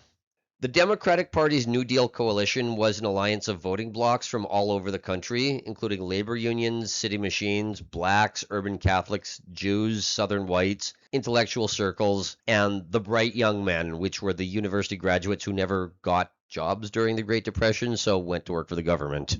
Okay. You remember labor unions? Well, those were great. Do you remember government bureaucracies full of competent people? No, but Yeah, I don't either. I've seen less incompetence. Yeah, in the 30s, they were filled with these bright young men, as they called them. Guys who would have gone into business. Yeah. Well, they would have gone into Great business Depression. if there was any business going on, so instead Yep. they built the new economy. Here's the thing about that new economy, though. It no longer needed New York to be the nexus of power. Why is that? The biggest player in the economy is now the U.S. government, so the nexus of power is naturally Washington, D.C. Oh. And also, a lot of New York's industrial base was already moving south and west by the 40s and 50s as the New Deal, the World War II machine, and the nascent military industrial complex were handing out large contracts to manufacturers throughout the country. Okay. This was the embodiment of what James Burnham called the managerial revolution. Yeah, the rich people hire somebody to run their business for them, basically, and that becomes its Well- own weird class. Not only that, the rich people can't even run the business themselves, even if they wanted to. It requires so much technical expertise. They're too busy freaking having reality shows and Well. being awful. Well, a lot of powerful families from the old 19th century bourgeois order, they suddenly found themselves disempowered in the face of this new economy. The new economy was and is still run by these vast bureaucracies and sprawling organizations that are too complicated for one person to run the way that a WASP would run his family business. So it's a scaling issue in a way. Absolutely. All right. A lot of post-1945 propaganda depends on pretending the 30s just never happened. And it is amazing how much the story of American politics changes when you put the 30s back into the narrative. The real story of the supposed party switch is not from the 60s. It starts in the 30s. Okay, that's interesting. The Republicans were the party of the Northern WASPs, and they had been since the Civil War. During the 30s, the Republicans became the party of the WASPs who never got on board with the New Deal. Okay. And that's where the monopoly guy image came from. The top hats and the monocles, though, that was the aesthetic of the second generation of the Rockefeller dynasty, like John D. Rockefeller Jr., the older guys during the 1920s. Oh. Yeah. The third generation, Nelson's generation, the guy we're looking at in this episode, these were the guys wearing the Brooks Brothers suits. All right. The guys who belonged to the exclusive social clubs after World War II. During the Civil Rights era, Southern whites and urban Catholics decided to jump ship from the Democratic Party because they were not really fans of the Democrats' policy of we promise that no black person will ever face consequences for burning down your cities and physically assaulting your children on the way to school. Yeah. And we promise that no police officer will ever face consequences for standing there with his hands on his hips. What would that be like? Yeah. That policy just didn't go over all that well with certain Democratic factions. Yeah, I can see that. I can see like your kids getting beat up being not a winning policy. Now, Nelson Rockefeller, he was a perpetual failure at running for the presidency, but that's the one thing that he truly wanted. He had failed to secure the nomination in 1960, 1964, and 1968. He just couldn't beat the reality, which is that he was a member of the last generation of the Northeastern WASP elite to have any power just by virtue of being a part of that demographic. The WASPs were on their way out by the 60s, and even a Rockefeller couldn't lean on his name to cut the right deals to get the nomination. But the real turning point was the second of those three failures in 1964. in 1964, Barry Goldwater defeated Nelson Rockefeller in the GOP primary. Oh. You talk about Goldwater Republicans and Rockefeller Republicans. Oh, That's okay. exactly where it comes from. Okay. Goldwater was a populist who entered the Republican National Convention with enough delegates to clinch the nomination. It's like a Ron Paul character, essentially. Yes. All right. A lot of people had migrated south and west following the New Deal. On the Democratic side, the New Deal coalition had fallen apart due to the brutal realities of the civil rights movement, which have been airbrushed out of history books. Goodbye, cities. And on the Republican side, people were just sick and tired of the Eastern establishment nominating Wall Street types every time. At the end of the day, both the Democrats and the Republicans supported the civil rights movement, and within a couple years, they would both be supporting the Vietnam War. Goldwater defeating Rockefeller was seen as the populists saying fuck you to the Eastern establishment. Now, Goldwater won the nomination, but then he was completely blown out by LBJ in the general election. Yeah, they don't like talking about that part. The Goldwater Republicans. Yeah. We're unelectable. They were unelectable until a man named Ronald Reagan came along. Uh-oh. Yeah, the liberal Republicans, they enjoyed a short-lived resurgence, but it was the beginning of the end for WASP dominance of the Republican Party in 1964. Now, the cities are full of these disadvantaged people. I hope no one sells them crack cocaine. Oh, that's the 80s. There we go. That's Reagan. Well, that's a manager, I guess. It's a wholesaler. That's a wholesaler who's concerned with efficiency, Yep. sometimes by cutting the quality of the product. I look the other way. In the 70s, after the fall of Richard Nixon, Gerald Ford ascended to the office of the presidency, and Ford had to choose a VP, so he chose Nelson Rockefeller. Okay. Now, Rockefeller's whole goal in life was to be president, so there were conspiracies abounding about the fact that Gerald Ford faced 2 assassination attempts and a car accident all within a 4-week period. Yeah, I can see that being suspicious. Can see that making the Alex Jones of the day. Yeah. Getting his brow up, whoever he was. But by then, the Republican Party in general and the Ford administration in specific were staffed by a new generation who had risen through the ranks of the military-industrial complex, not through the Northern WASP industrial circles. Okay.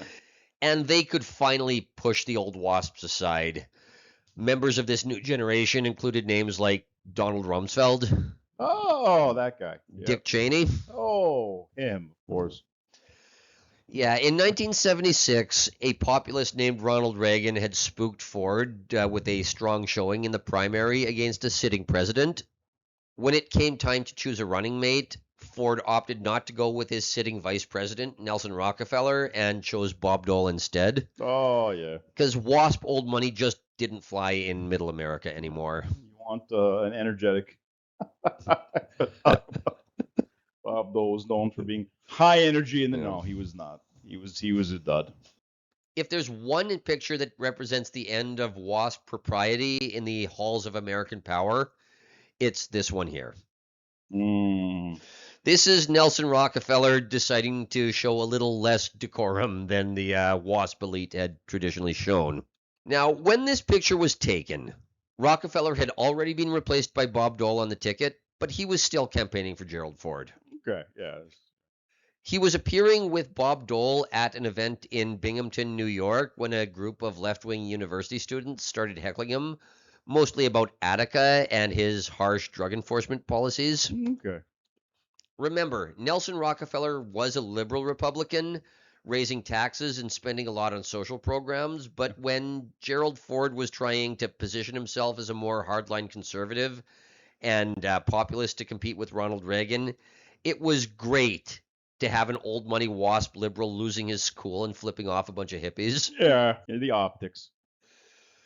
Don't get me wrong, I'm all for flipping off hippies, but there's a time and a place. Well, Rockefeller was asked and expected to apologize for the so-called Rockefeller salute, which is what this became known as. But he never did, much to the delight of Bob Dole, who said he wished he had flipped off the crowd as well, but he had trouble with his right arm. He's very vigorous. He's a vigorous candidate. Bob Dole has trouble with his right arm. Bob Dole can't flip you off. Bob Dole wishes he could, but he can't because of Bob Dole's right arm. Bob Dole. Rockefeller died within 3 years in 1979 under lascivious circumstances. Like drug and hooker, or like shot in the back. So on that note, the official story was that his 25-year-old female assistant was in his apartment at 10 p.m. helping him work on his book about modern art. Yeah. Now, in true WASP fashion, the family made sure his body was immediately cremated before Yeah. anyone could figure out what truly happened. There we go. But the official police records make it easy to dispute details about the official story. More importantly, the circumstances made for a great running joke on late-night talk shows, just as Clinton and Lewinsky would 20 years later. Did you know the ruling class are a bunch of perverts? 20 for decades. That was the joke. Yeah. Well, it started with this guy. It started in 1979 with the death of this guy under lascivious circumstances. And 1 year later, in 1980, Ronald Reagan was elected. That was the true changing of the guard in the Republican Party, because everything about the Republican Party since then has been an echo of Ronald Reagan, and the old guard was reduced to a running joke. So this is the WASPs who has crisis. Yes. Okay. Yeah. Fuck you, WASPs. We're going to do it. Yeah, okay, I get it. The GOP's populist shift was complete with the nomination and election of Ronald Reagan in 1980. But if there was truly a symbolic end of WASP supremacy, it was the 2000 election. The Bush family had always been part of the B squad of American old money. Yep. But they had their chance to rise to power when the Rockefellers fell from grace. We have oil too, boys. George H.W. Bush still had the look of the old Connecticut elite, but W turned his back on that image to sell himself as a good old boy from Texas. Yep. During the golden age of WASP supremacy, it would have been unthinkable that a Connecticut Yankee would have been trying to say, I'm really from Texas. Yep. Al Gore, on the other hand, tried so hard to sell himself as a WASP that he lost his home state of Tennessee. Yep. Sorry. And more importantly, he lost at least 500 votes in Florida. You know why they never put Bush Jr. on a horse, despite all of his pretending to be a cowboy? I was afraid of him. Yeah, he's terrified of horses. The president of Mexico outed him on that.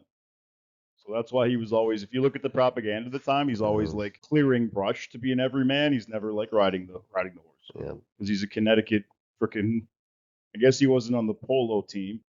He was a male cheerleader. Yeah, Bush that he Jr. was. I forgot about that.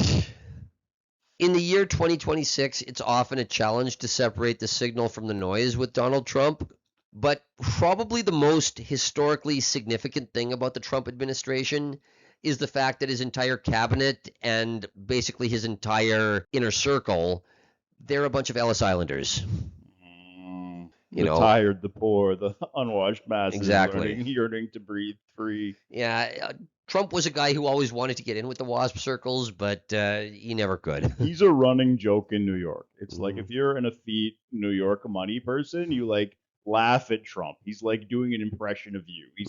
He's like the kid who wants to be the cool kid, but the other cool kids are like just make fun of him and put him down. Yep. And everyone in New York has a story of him not paying them or cheating them, apparently. Everybody who does business in New York can tell you about a time Trump fucked them over. So anyway. The decline of WASP supremacy is the backdrop of the remainder of our story of how art got ugly. Because New York City was the nexus of WASP supremacy, but the New Deal was such a game changer because, a country run by industrialists in New York is going to have fundamentally different values than a country run by lobbyists in Washington, D.C. Yeah. Even though that new system was set up by the very WASPs who ran New York City.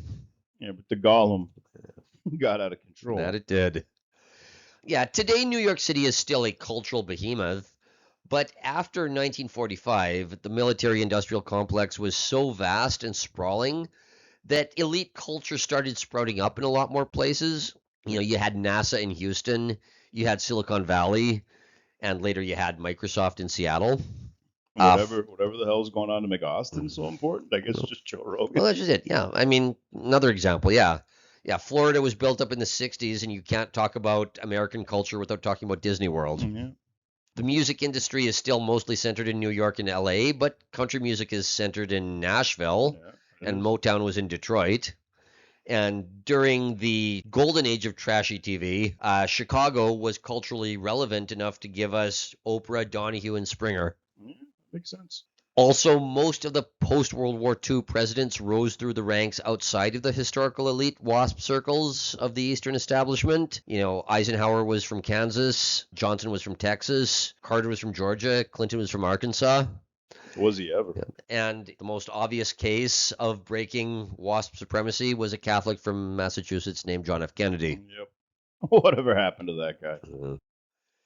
Now, the story of New York City between 1945 and 1970 is the story of the United States becoming the Roman Empire, but New York losing its status as Rome. If you watch any movies set in New York in the 70s, it looks crime-ridden and dirty, and the WASPs are all living in the suburbs, if they're even to be seen at all. Hamptons or whatever. They're like the elves who traveled west. Yep. But every system contains inertia, and the transition wasn't immediate. In the 40s, 50s, and 60s, the WASPs were still brokering deals in their exclusive clubs in New York. And for the first 25 years of the Cold War, the most critical agencies were full of GQ Brooks Brothers WASP types. You know, New York had started its decline by that point, but it was still the center of the world in the 50s and 60s. Yeah. This was also the last time that the word art truly had any cultural significance. Okay. If you could make inroads and sell art into certain New York circles between 1945 and 1970, you were remembered as an important figure in the all-important art history narrative, which defines what art is. Let's be real here. Yeah. After 1970, you could do all manner of stupid things and call it art, and you could get a bunch of professors stroking your ego, but really nobody gave a shit. As New York declined in cultural relevance, so too did the cultural significance of the artist, even as the high-end art world has become the financial clearinghouse for an obscene amount of money. You can track the decline of New York right along with the decline of the Rockefellers and the decline of the WASPs. In the 1940s, the project to build the atomic bomb was literally called the Manhattan Project because it was centered in Manhattan at Columbia University. The telecommunications revolution of the 1960s, that came out of offices in New York City. It's where the corporate office of every network was. Mass consumer culture was sold to the baby boomer generation by the ad execs on Madison Avenue. That's why they were called madmen. Okay. In the 80s, New York had a bit of a cultural renaissance when Wall Street became the mecca for every American social climber. But Wall Street types during the 80s were not exactly polished old money. No. New York was leaning into its trashiness at that point. And the Patrick Batemans moved on. Exactly, yeah. Not just the trashiness, but the excess, the drug use, and the sexual libertinism. You mentioned James St. James earlier. Oh, God, the club kids. Well, that was the New York that Donald Trump rose up through. But that was not the nexus of power of an American elite that viewed itself as a steward of the country's well-being anymore. Those days were done. Yep. In the early 90s, there was a low-budget movie called Metropolitan about a group of teenage Generation X Manhattan socialite WASPs.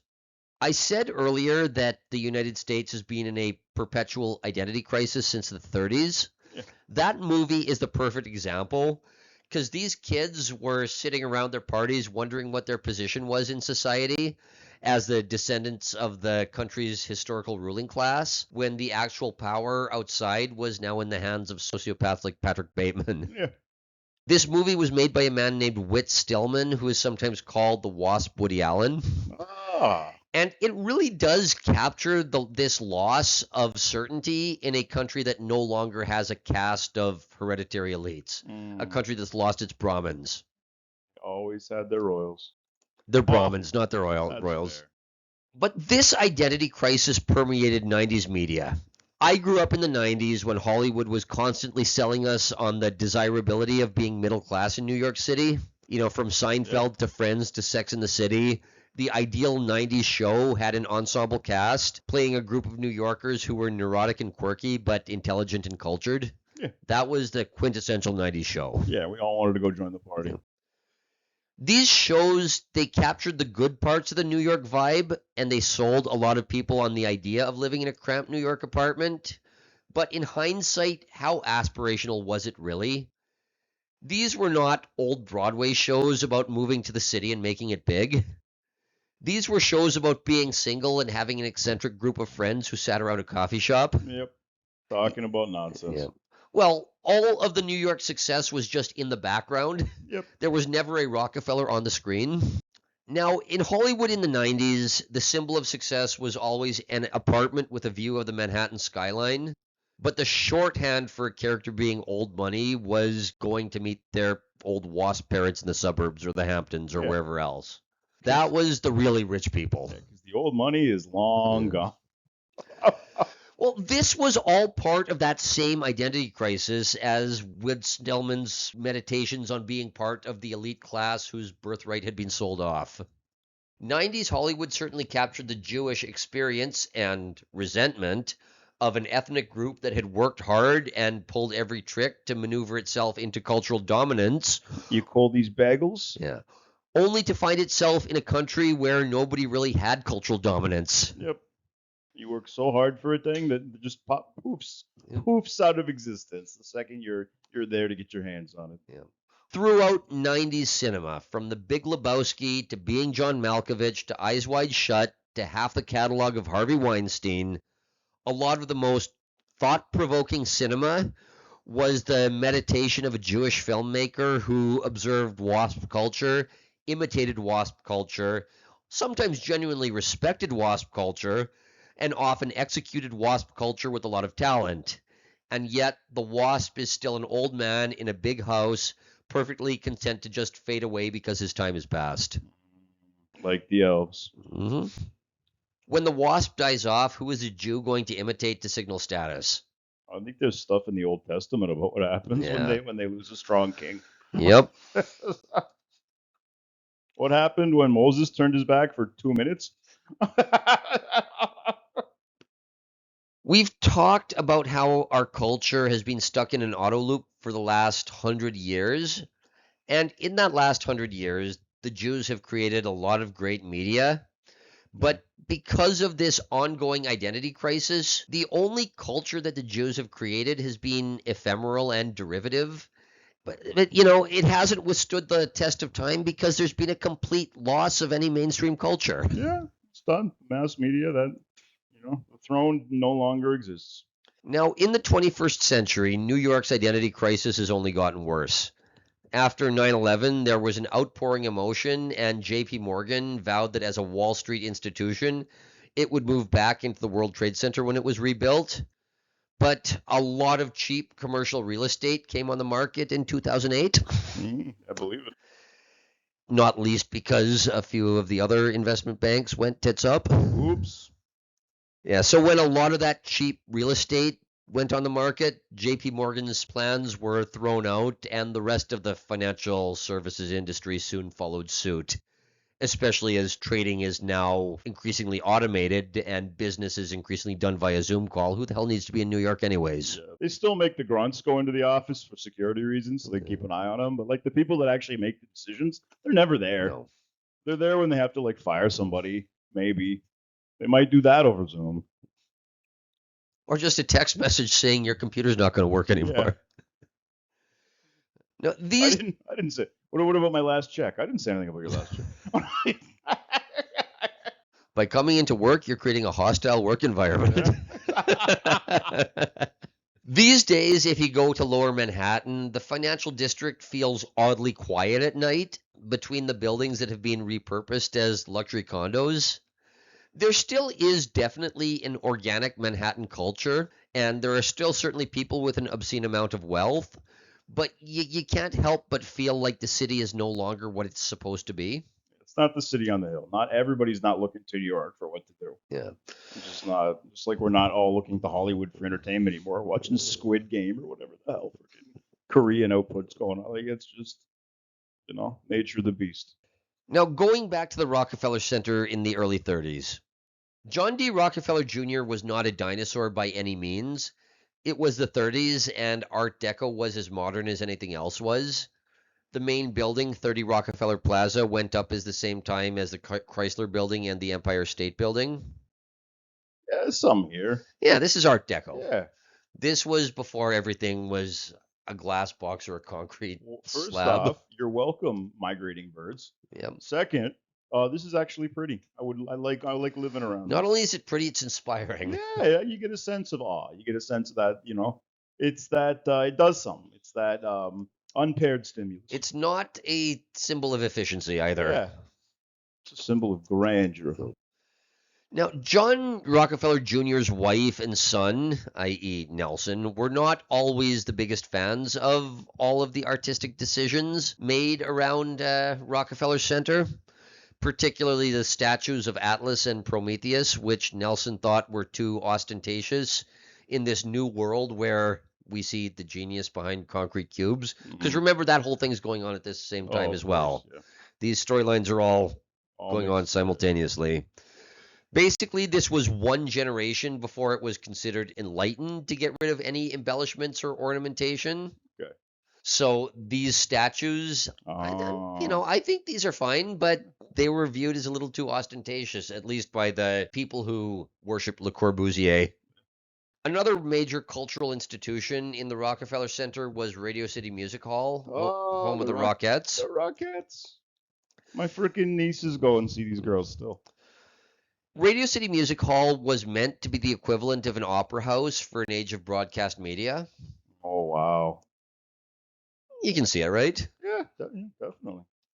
This was still the early 30s. You might have heard of a slight economic downturn in the early 30s, especially among the paper-pushing class. Now, when the bubble popped in the center of the economic empire, it was hard to attract tenants. Yeah, makes sense. Nelson Rockefeller was in his early 20s, had just finished college, and had just started working for his father. He applied the shotgun method of approaching directors of every company he could and just asking if they wanted space in the new complex. Or he would channel his grandfather and agree to enter into obscenely large contracts in exchange for an agreement to be a tenant. Okay. He basically made his bones by being ruthless, if questionably ethical, about filling office space at a time when tenants were harder to attract. But at the end of the day, Nelson was a failed artist, and he wanted to see if he could leave his mark on the artistic and decorative side of this construction project. Now, his father's advisors were not exactly on Nelson's side, but his mother was. And by this point, MoMA had opened, and in 1931, MoMA had given Diego Rivera a solo exhibition. Okay. Who was Diego Rivera? His great-grandfather was a Spanish noble who married a Russian woman. His grandfather moved to Mexico and married a Portuguese Jewess. So he may have been Mexican, but he was a product of this 19th century European cosmopolitan milieu. He studied painting in Mexico, but moved to Spain in 1907 and then to Paris in 1909 to be part of the avant-garde at the same time as Picasso. Now, we've looked at a million artists at this point who moved to Paris and did an Impressionist painting and an Expressionist painting and a Fauvist painting and a Cubist painting, etc., etc. Diego Rivera was no different. I'm not going to walk through his whole progression the way I've done with a bunch of these other artists, but here is an example of him doing Cubism. Yeah. So, he does the same progression that they all do. This is called Two Women Seated. Delivers what it says. He moved back to Mexico in 1921 to become a muralist, getting state commissions to do things like this. I don't remember as many Hispanics during the nativity scene or on the roof of the Sistine Chapel. Yeah. Now, Rivera was quite famously a communist, palling around with Leon Trotsky after he was exiled to Mexico for the last few years of his life. It's hard to say whether Mexico had had a communist revolution in the 1910s because Mexico is too much of a shit show to be coherent enough for any ideology, communism or otherwise. But contemporary documents tended to use the term socialist to describe the post-revolutionary Mexican state. So that's the term I will be using. Okay. Let's think about the timeline for a second. The Mexican Revolution was 10 years from 1910 to 1920. Rivera was in Europe from 1907 to 1921, just conveniently missing all of that action. So he was a rich kid champagne socialist who was hired to be a state propagandist pretending to be a revolutionary. So like Hassan? Yes. Oh, okay. Any one of these people we look at could be described as the Hassan Piker of his day. Excellent. Also, we're talking about how these people are basically the millennials. There's a perfect example. Yeah, okay. If you're wondering how a guy like Diego Rivera could end up palling around with people like the Rockefellers, just frame everybody as a millennial. A private school communist like Diego Rivera was exactly the kind of person hanging around New York's intellectual and social circles in the 1930s. So it's like when in the 60s when all of a sudden they want to hang out with the Hells Angels, the freaking Black Panthers. Yeah, no, it's absolutely radical chic, just 30 years early. Again, the 30s is being airbrushed out of history. A lot of things that we associate with the 60s are just 30s stuff, including radical chic, and Diego Rivera is the perfect example of that. All right. Also, if you really want to see a millennial parallel, his paramour, Frida Kahlo, was basically Zoe Quinn, only with a unibrow instead of pink hair. Unibrow instead of armpit hair. Frida Kahlo appears in every art history narrative, and yet, as far as I can tell, her only contribution to culture seems to be making herself as physically repulsive as possible, sleeping with as many men and the occasional woman as she could, and then crying about how she didn't get any validation for it. And then demanding her own house from her husband. I'm not even going to dignify Frida Kahlo's work by showing it, because it's the equivalent of Zoe Quinn's plain text game about being depressed. But Depression quest. Oh, you got Trump elected. Who would have thought that this? Anyway, butterfly flaps its wings. The original director of MoMA in 1929 was a man named Alfred Barr, who was still in his mid-20s. A couple years earlier, he had done the 1920s rich American thing and traveled around Europe after it had been bombed out in World War I, and the Americans could do it on a discount. You know, we've gone over that in a few of our previous episodes, The Lost Generation. It is often glossed over because the Americans don't want to admit how friendly they were with the communists between the wars. But Barr ended up spending 2 months in Russia and went to the official celebration of the 10-year anniversary of the revolution. Again, this is the director of MoMA. But at the 10-year anniversary of the revolution, that's where Alfred Barr met Diego Rivera, because Rivera was one of the guests of honor. Again, he sat out all of the fighting, but he was the rich kid who knew how to get daddy's money. Yep. Americans would regularly go over to Russia, get the official tour, and act like they had just seen Elysium, saying things like, wow, the Russians are so devoted to the cause that they're willing to starve in the street. Alfred Barr's Russia trip has been described in a lot of ways. I guarantee you it was one of those trips. At least when people go to North Korea, they realize they're being shown a show. Yeah. Hopefully.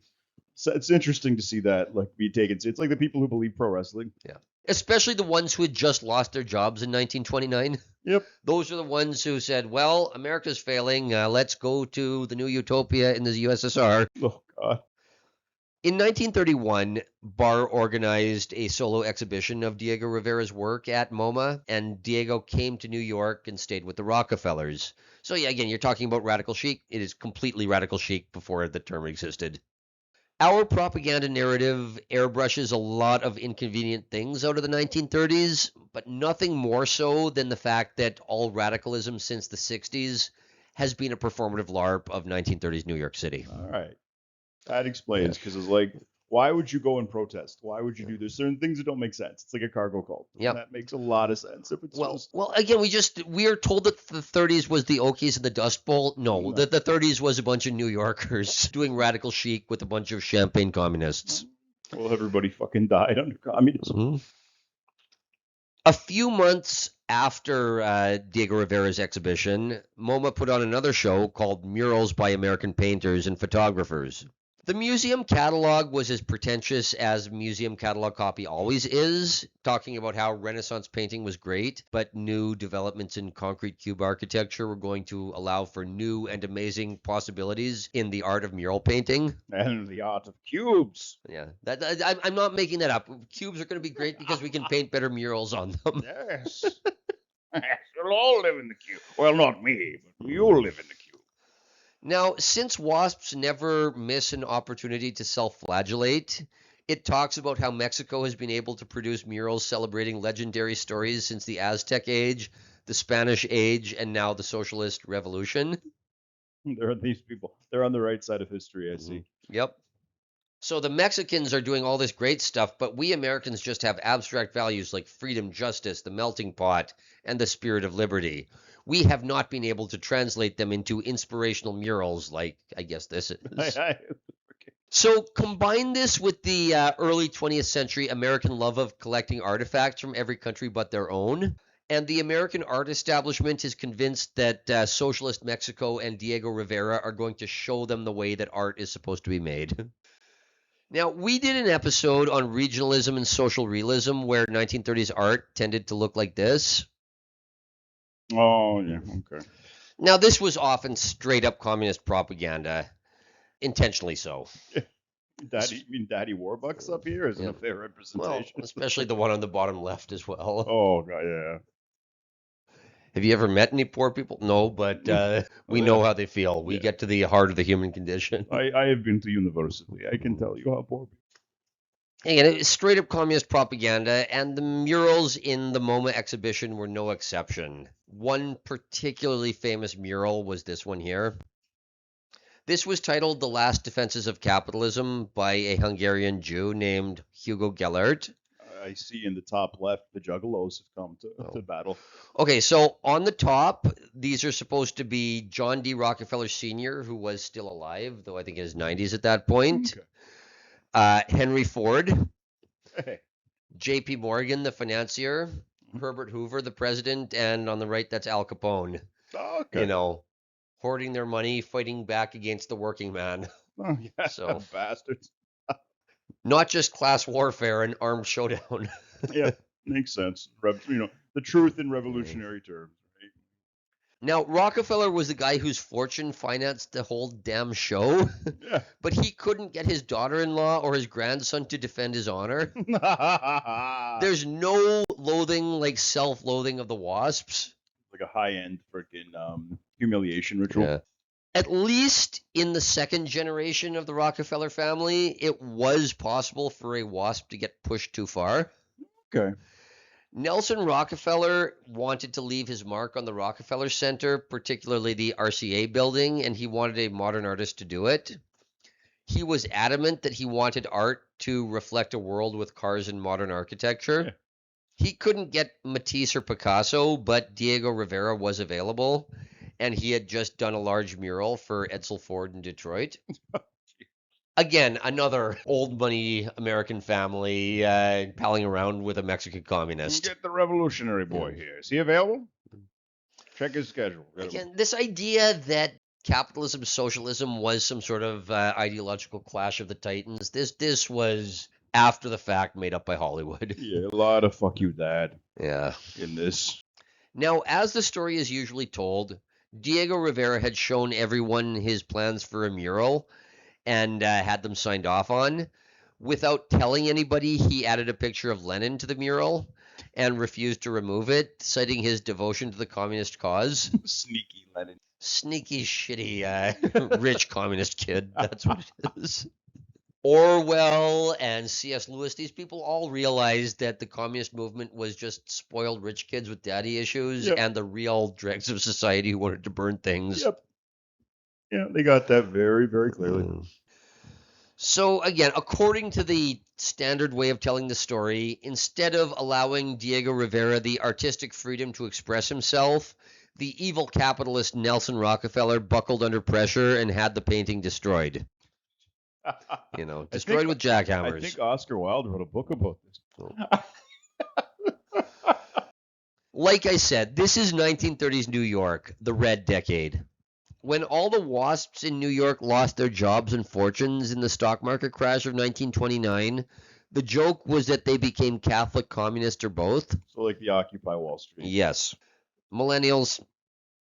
It's not just that Nelson Rockefeller knew that Rivera was communist. It's that Rockefeller's entire social circle was either communist or at least friendly towards communism. Okay. The fellow travelers, as they called them. All right.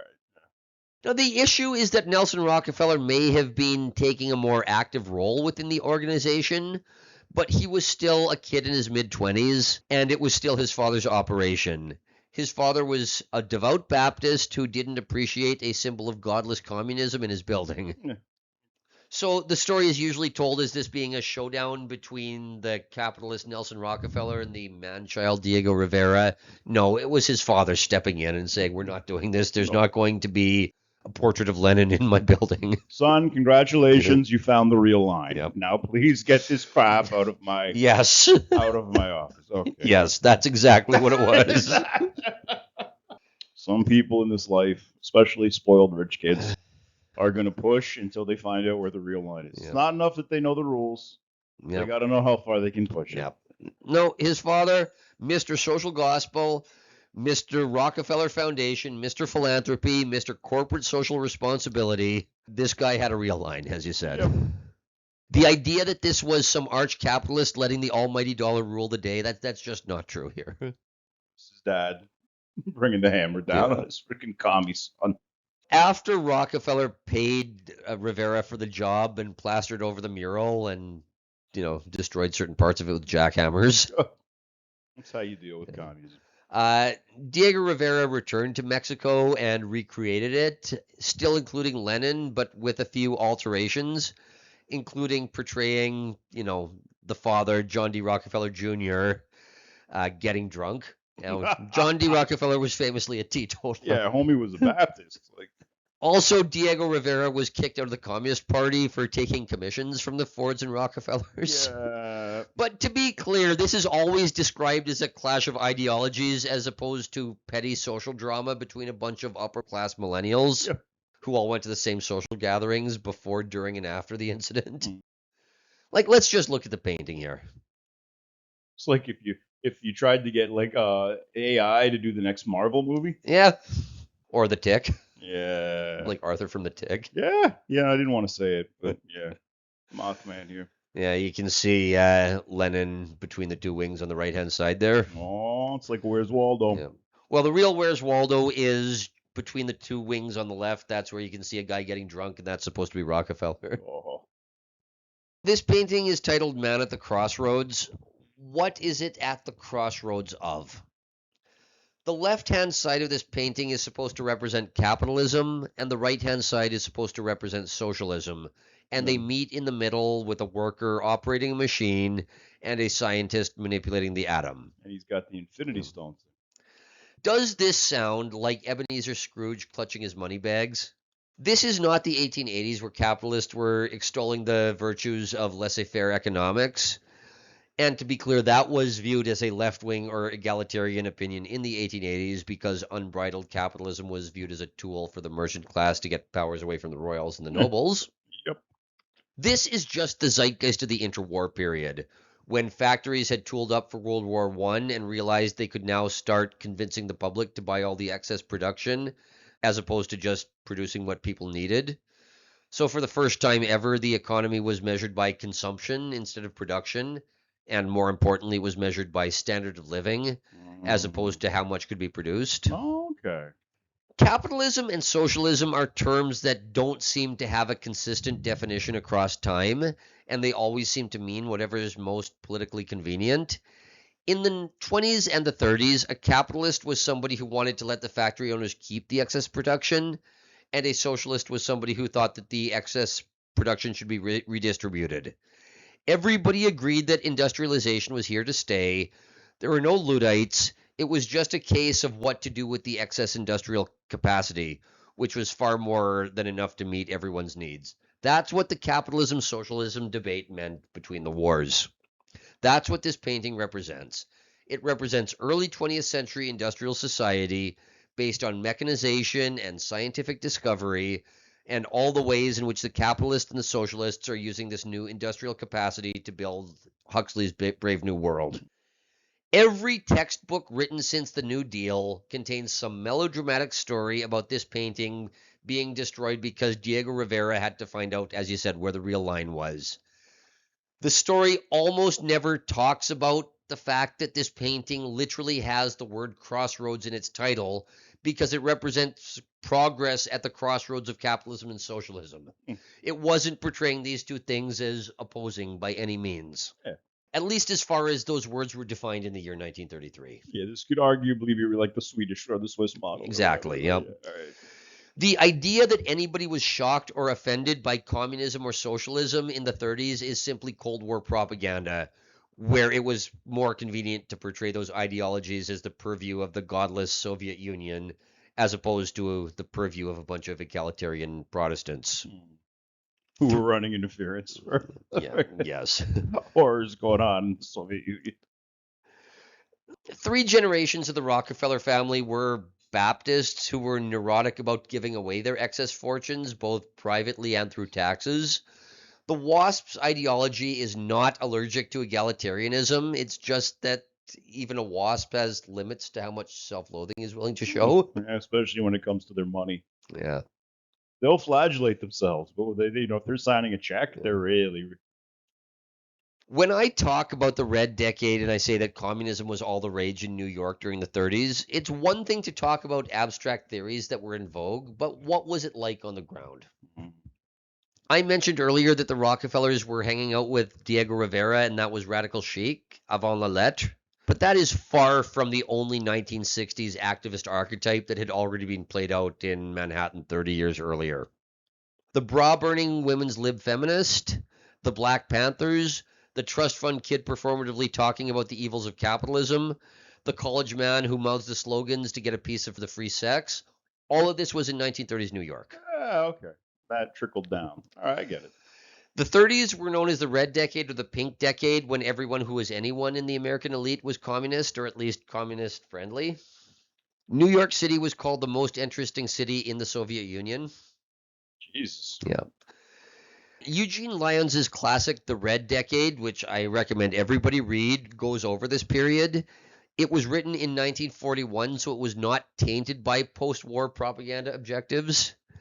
Think back to 2015 and imagine some insufferable millennial digging through your social media, trying to get you fired or hounding you out of polite society by accusing you of being racist.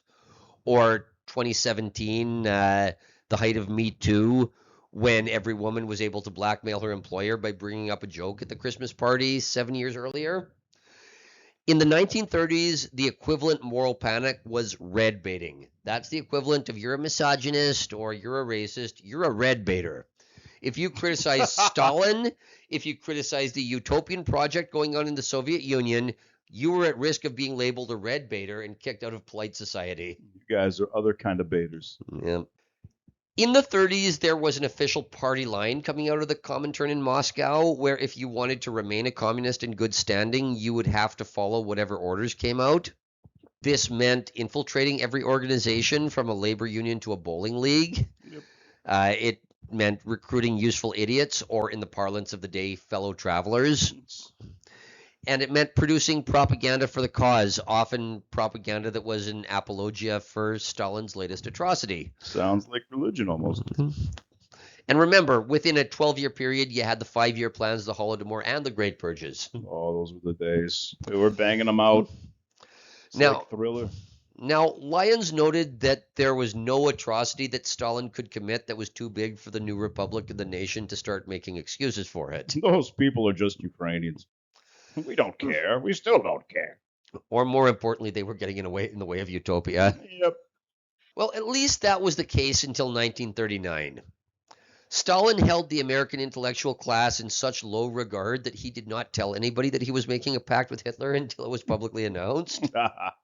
And given the ethno-religious makeup of New York's intellectual circles, it was one thing for Stalin to commit 3 atrocities where millions of Gopniks died, but making a pact with Hitler, that was a step too far. We thought you were only going to kill poor people. And that was what caused a lot of New York communists to become disinterested in the movement. Yeah, that'll. So like the thing with after the October 7. Yep. Okay. Oh, yeah. All of a sudden, the people writing checks for this shit are like, oh, maybe step back. All right. Okay. That's exactly what happened. All right. That never gets spoken about when they talk about the Hitler-Stalin pact. That is exactly what it was. Now, there was still a rump of American communists that remained, and when Hitler and Stalin were dividing up Poland in 1939 and 1940, that rump lobbied for the United States to remain out of the war and let Stalin do his thing. They're saying things like, Stalin is saying things like, of course we went into the Ukraine. We have to protect those poor workers so they can work in peace. Well, in 1941, Hitler broke the pact and invaded Russia. Oops. And the American communists remained loyal to Stalin, so they did a complete about-face again and started lobbying for the United States to start giving military support to Russia. So this is the Lend-Lease. But this was just the latest in a string of many changes in the party line. By the 1940s, American communism had changed its mind so many times that the only people who remained were the most doughy yes-man bureaucrats. The Beetlemen Yep. of Orwell fame. Yep. American communism went beyond the formal Communist Party of the United States of America. The Comintern would send out orders to infiltrate every social group and organization they could, and then be so annoying that the previous groups of executives would resign in frustration so that they could start pushing the communist messaging. I guess everything goes back to the 30s. Yeah. Not the 60s, the 30s. There was this thing called New Atheism. It got infiltrated. More importantly, there was a thing called the video game industry. Yeah, that was the bigger bite. You know, it's nothing new, but it's just not something I associated with the 30s because the American Academy has done such a good job of covering up its tracks. But in the 30s, you could not criticize Stalin without having the forebears of Anita Sarkeesian trying to ruin your life or being a red baiter. Or worse, a social fascist. Oh. That phrase was especially used for socialists, liberals, and labor unions who might have been on the left side of the political spectrum, but were not sufficiently communist. So what do? You accuse them of being fascists. I'm not here to push this crazy stuff. I'm just trying to get an honest deal for my fellows. Social fascist. Yep. To see just how much American radicalism is rooted in the 1930s, in the Red Decade, Lyons says that the most shameful thing he ever saw American communists doing was learning to manipulate the black communities during the early 30s. And I want you to tell me if these tactics sound familiar. First, they would claim to advocate for an all-black state in the American South, so basically Wakanda. Okay. Then they would find black people who didn't feel oppressed and start accusing them of being traitors to the cause and sympathetic to fascism. Oh, yeah. Secondly, whenever Stalin did something especially egregious, they would find a tiny example of an American black being treated badly. Then back in Russia, when Stalin needed to distract his own people from the fallout of dekulakization, he would run headlines about racial injustice in America. You may be hungry, but at least you're not poor American Negro. Yeah, basically, yep. Now, if you've read any post-World War II histories of the American Civil Rights Movement, it always starts with the trial of the Scottsboro Boys.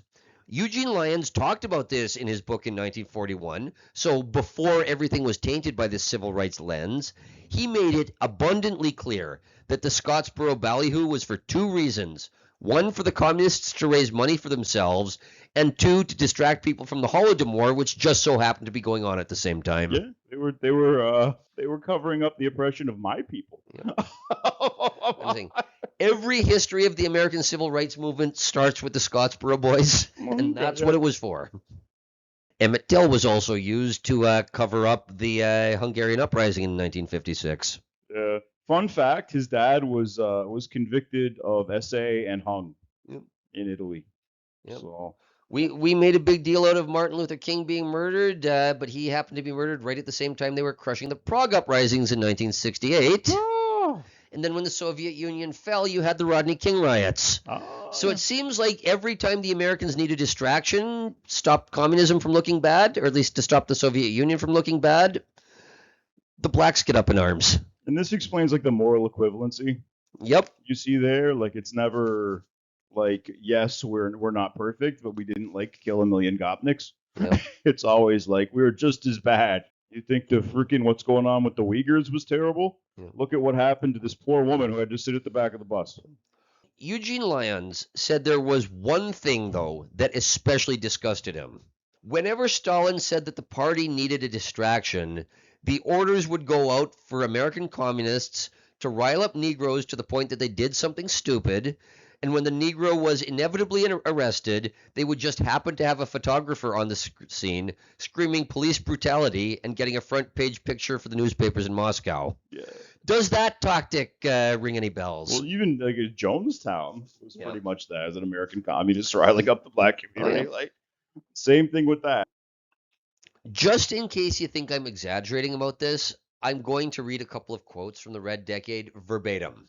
So there's no question about, am I pulling your leg? Am I exaggerating things for comic purpose? First, while it lasted, the imaginary revolution gave its promoters a great emotional kick, which is what many of them chiefly craved. Not only were the streets captured, but the Negroes were, quote, liberated. Yay! Among America's 12 million colored citizens, the party managed to find a handful willing, through moronic enthusiasm or inflamed ambition, We're looking at you, Francesca Ramsey to serve as its tools. and Michelle Obama. The completely cynical fashion in which the communists exploited the fears and hopes of Negroes for Moscow's purposes makes one of the ugliest chapters in the unpretty story of American Bolshevism. At communist instigation, courageous members of the Negro race went to futile injury and death to make copy and causes for the communist press here and abroad. Dang, boss. Did I do good, boss? How little the Moscow masterminds understand the American Negroes may be judged from this curious episode. The Comintern decided to produce in Moscow a great propagandist film for the Negro population of the United States. It selected a German scenario writer and director for the task. His recommendation for the job was that he had spent some time in Africa filming jungle aborigines. This obviously equipped him to write and film an epic of Negro life in Mississippi, Georgia, and Harlem. Unfortunately for fanciers of grotesquerie, the project was dropped on the urging of certain white Americans doing business with Russia. Oh, that's a tragedy. We need to crowdfund this. Yes. Just throwing spears and then Old Man River.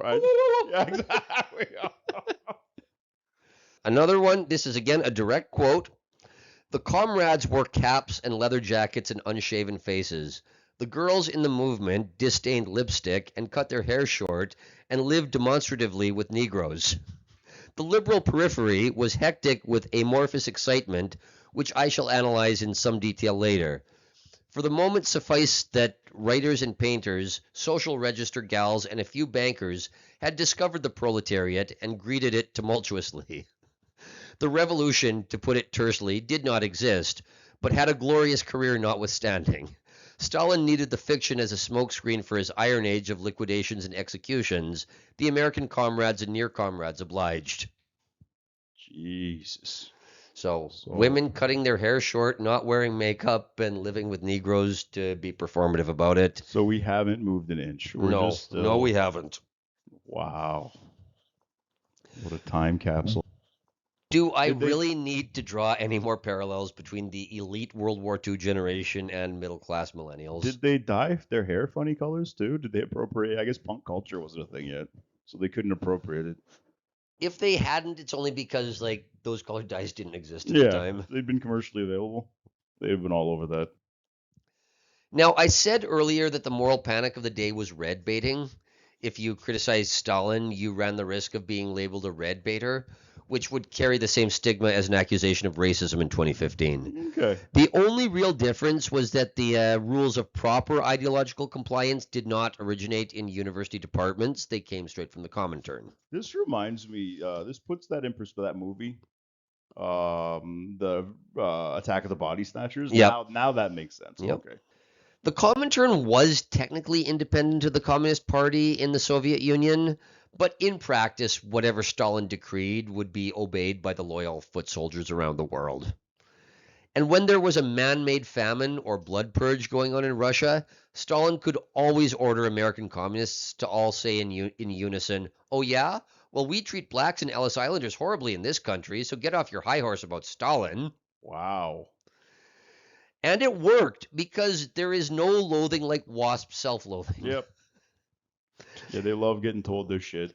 It especially paralyzed the good liberals who could never accept any label that implied they were mean or unenlightened. Yeah. Well, I went to university. What are you talking about? Radicalism has always existed in America, and the communists had been quietly subverting organizations during the 20s, but Communist Party chapters tended to have a few WASPs at the top and a large body of Ellis Islanders, especially Slavs, Jews, and other Eastern Europeans. Other undesirables. That all changed in 1929 when a lot of middle class people found communism after their overly rosy worldview was shattered by the stock market crash and the Great Depression.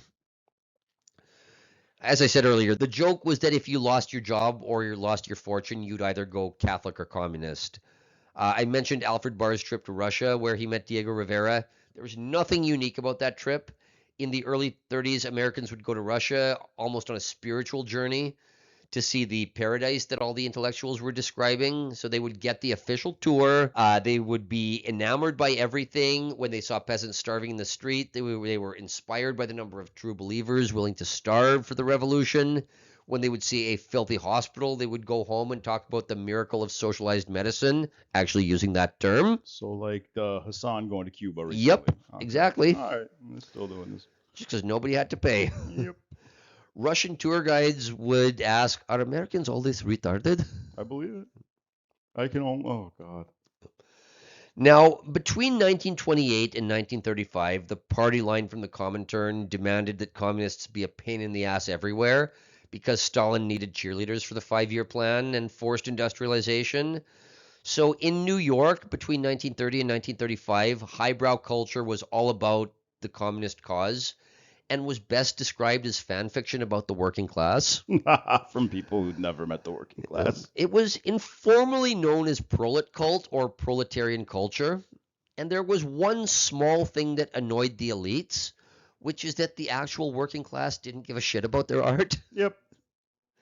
There are multiple examples of high-profile authors sneering at the lower classes for not appreciating it. It always comes back. They still hate the working class. So it's funny how much that still keeps coming up. Like Theodore Dreiser, an author who was fairly famous in his day, called the working class a people that is almost wholly interested in ball games, golf, tennis, prize fights, the movies, flag waving, and bootlegging. it's so it's like, okay, so we're socialists, but we hate the working class. Forget. There was a lot of literature and angry poetry between 1930 and 1935 about idealized muscular workers, rugged men fighting for a revolution to escape from the brutal conditions of bourgeois society. YMCA. That's where I was thinking as well. Many of the artists and critics who, quote, went left were middle-class people who honestly believed they were discovering poverty. Yep, that's like Buddha. Christopher Columbus. Like frickin' Buddha coming out of the frickin' palace as an adult and being like, what? People get old and die? They had gone through the lost generation motions in the 1920s, doing experimental and usually minimalist painting, photography, dance, literature, whatever else. In 1930, they went into the ivory tower and started making old-fashioned art and literature about social awareness. More importantly, it was the Great Depression, so there were a lot less self-loathing bourgeois types with disposable income to sell their shit to. 1930s American art, regionalism, and especially social realism were definitely prolet cult, some of it bordering on poverty porn. Stuff like this. Wow. Look at those poor braceros. Straight up communist propaganda, and this was the highbrow aesthetic from 1930 to 1941. Okay. More importantly, it was less about being intellectual and saying I've got this weird new theory of art, and more about being ideological. Yeah, it's you see in the transition to propaganda.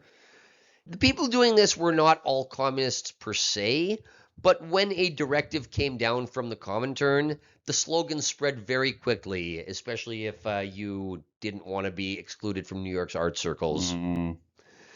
But there were a few people in 1930s New York who decided that they were just going to keep doing the weird shit that artists were doing in the 20s. And the most prominent one of them was a German immigrant who barely spoke any English named Hans Hofmann. In 1933, the same year that Hitler came to power, also the same year that Diego Rivera pushed his luck with the Rockefellers, Hans Hofmann opened the Hans Hofmann School of Fine Arts in New York City. Now, there are a lot of holes in Hans Hofmann's life story, which makes him the perfect character in the official art history narrative because a lot of the story of the transition from Paris to New York is based on projecting wishful thinking onto the holes in the biographies of figures like this guy. Okay. We saw the same thing with Marcel Duchamp, the guy who submitted a urinal to an art show in 1917. Duchamp had a ton of gaps in his biography, plus he was apolitical and always stayed on the periphery of the art scene. So intellectuals can and do use these holes to project a lot of things onto him. Okay. Duchamp was a visionary is usually code for I, an assistant professor at Balzac College of Art and Design, am a visionary. Hi, sir. I'm a docent. You see a similar dynamic with Hans Hofmann, where professors give lectures about him, and they all seem less interested in talking about his art and more interested in showing off how well they've memorized the official narrative. Yeah. Nobody seems to know anything about this guy beyond some very vague details, but everybody is confident that he's one of the vessels through which European sophistication was brought to New York. And what was this European sophistication brought to New York by Hans Hofmann? Oh, that's awful. That's ugly. I would throw that away. Put it in the fire. The sophistication is whatever the fuck this thing is supposed to be. This is terrible. If my 4-year-old showed me this, I'd be like, shame on you. You can do better. I told you to color inside the lines. Yeah, dumb kid. You're going to fail at life. This kind of shit keeps happening. Now, the narrative talks about this as being the link between Picasso and Jackson Pollock, and I can see it, but is that a good thing? No. It's like the link between shit and puke. Like, I may be suffering from a case of pareidolia, where the human brain is desperate to see patterns and pictures in the clouds. I've been staring at this shit for the last year.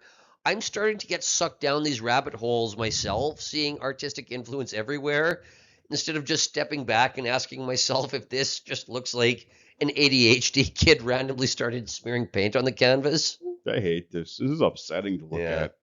This is offensive to my fucking eyes.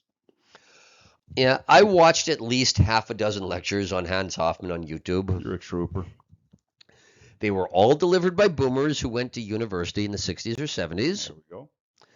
The only variation was whether or not they dropped a Beatles reference. There we go. And I'm not exaggerating that one little bit to be funny. I got a song about an octopus. Not a single one of these academics had anything original to say. They all told the same stories with different 25-cent words. And they didn't check. A lot of them, especially the women, even had the same diction as if they were talking with a mouthful of marbles. Yeah, that's bad. For some reason, when women get ideological, they get a mouthful of marbles. I don't know why. This phenomenon has come to be known as academic criticism, where the talk about a narrative figure like Hans Hofmann is almost like a jazz standard. It's not about the actual artwork. It's just about the fact that everyone riffs on the same story to show off different vocabulary. Like, studying Hofmann doesn't tell you much about how art developed, but you certainly see academic criticism developing in real time, especially the scripts which get repeated over and over again. I'm not saying there's no role for criticism, but nobody benefits from the academic critics who all give the exact same speech. Yeah. It's weird. It's like a recitation of scripture. Here are some things that I heard from professors lecturing about Hans Hofmann, and I stress these are all verbatim. I am not making these up. We need to approach the historicity of his work without paying it the disrespect of calling it a period piece. Shut the fuck up. We see Hofmann's compositional strategies, expressive styles, and processes of probing expressive territories. Talking about paintings like this one on the screen, to be very clear. I've never wanted to headbutt somebody so badly. Oppositional values like flux and continuity, wrestling between representation and abstraction. Jesus Christ. It gives the work a delicacy, lyricism, and controlled tempo of a Kandinsky. Oh, yeah, there's lots of lyrics in this. Great lyricism in this painting, you fucking moron. I even listen to one short and stocky guy, the exact guy you picture in your head when you think of a museum curator, The Beetle Man. talking about this painting called Fantasia. Oh, come on. You will note that a bit of white paint has been dripped on the background, which is already a car wreck. Yep. This academic called Fantasia, quote, a strategic node within a transitional period, saying we don't know whether Hofmann or Jackson Pollock was the progenitor of the drip. I can tell you who was the progenitor of the fucking drip. He also said that this was a, quote, remarkable drip in an atypical medium, and that the, quote, culinary or meteorological term drizzle might have been better. I drizzled better things out of my freaking behind on the toilet.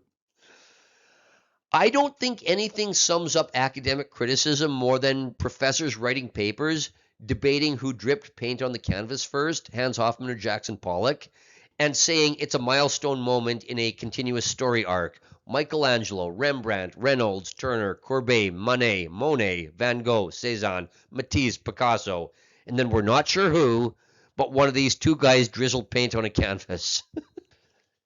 The only thing that is truly important about Hans Hofmann is that in the 30s, he was not some young up-and-comer. He was in his 50s, which means that he was just too old to give a fuck, that New York's art scene was pressuring painters to make prolet cult and other communist propaganda.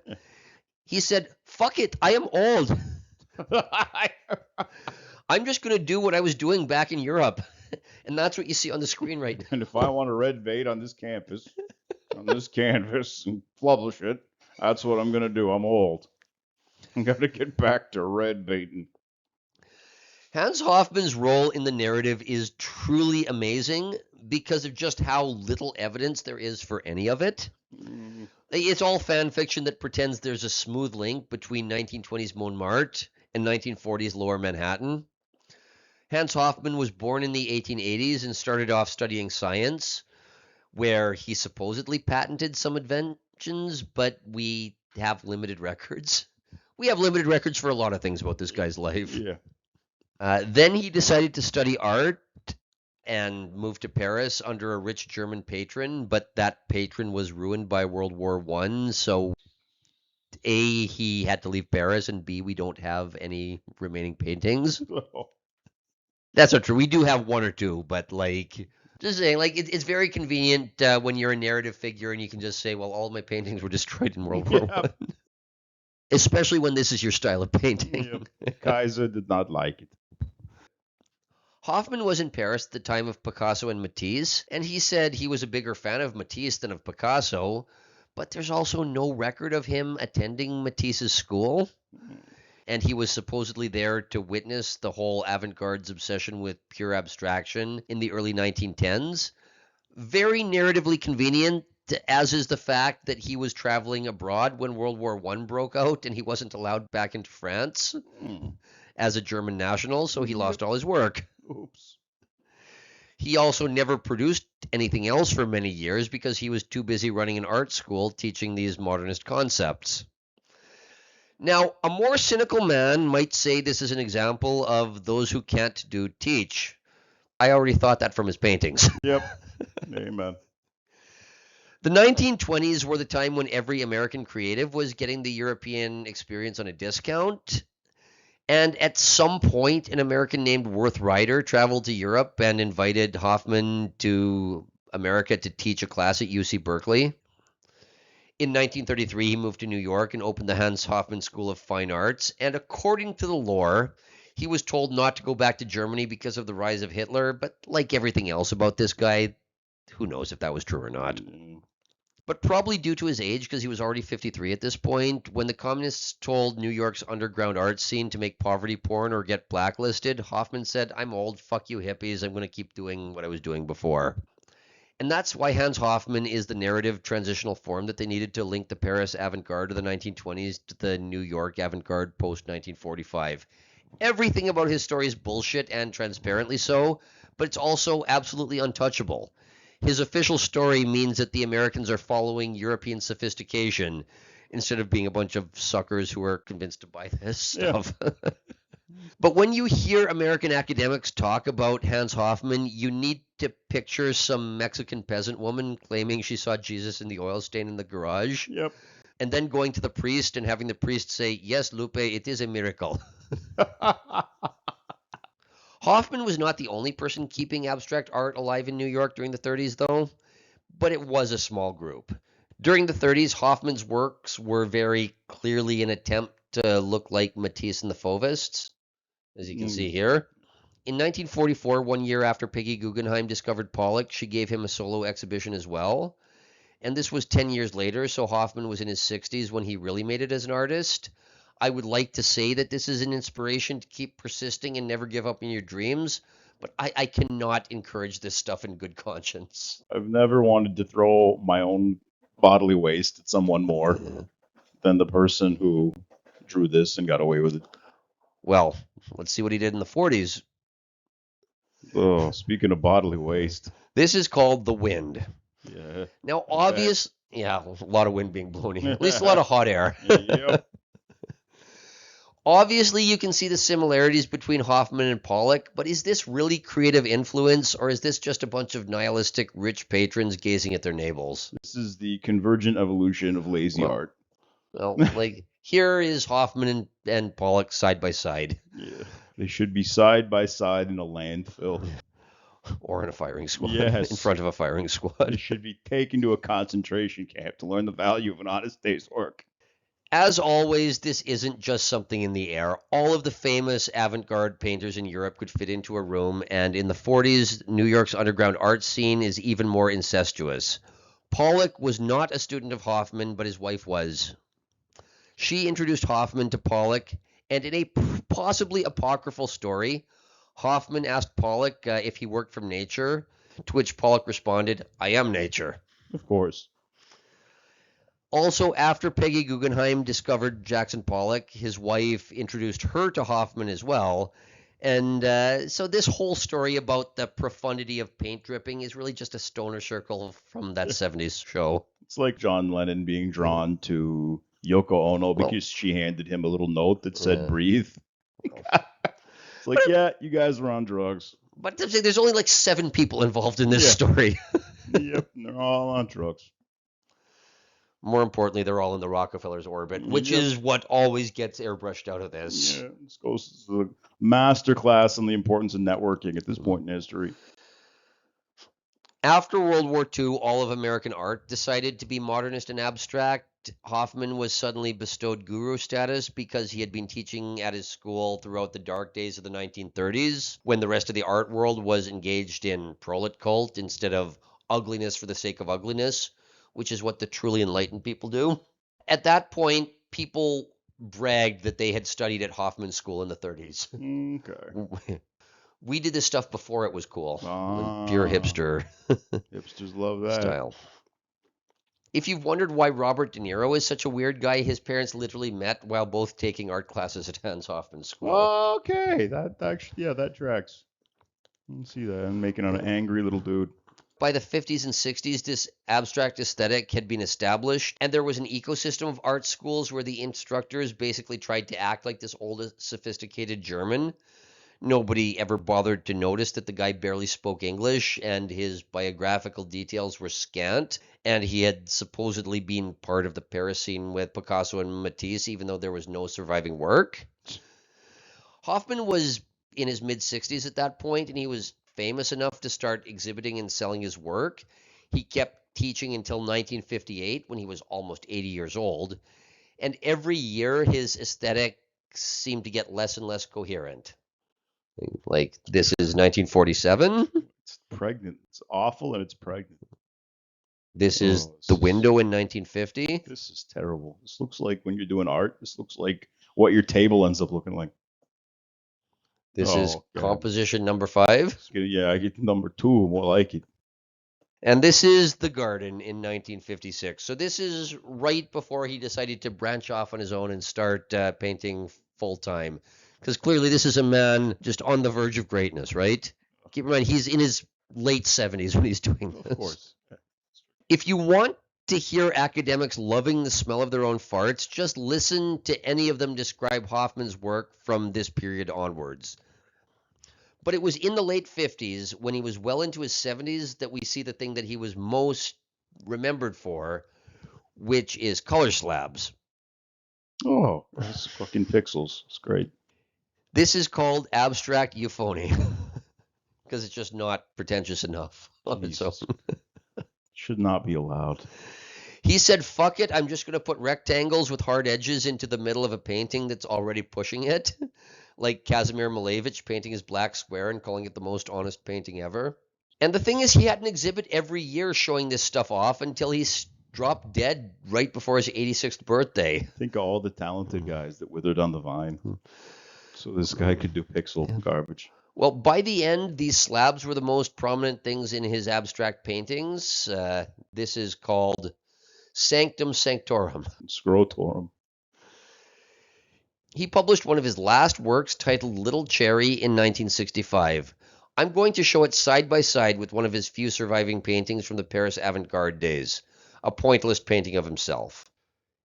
So if this is considered the culmination of a man's aesthetic evolution, we're at least looking at the correct time period if we want to know how art got ugly. Now, there's number 1 and there's number 2 in terms of these paintings. And I'm going to let you guess which one I think is number 2. Yeah.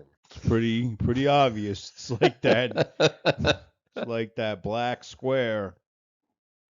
At least the black square was a black square. What the hell is this thing? Ooh, it's somebody's dirty. It's called Little Cherry. Oh, gross. That's not a little cherry.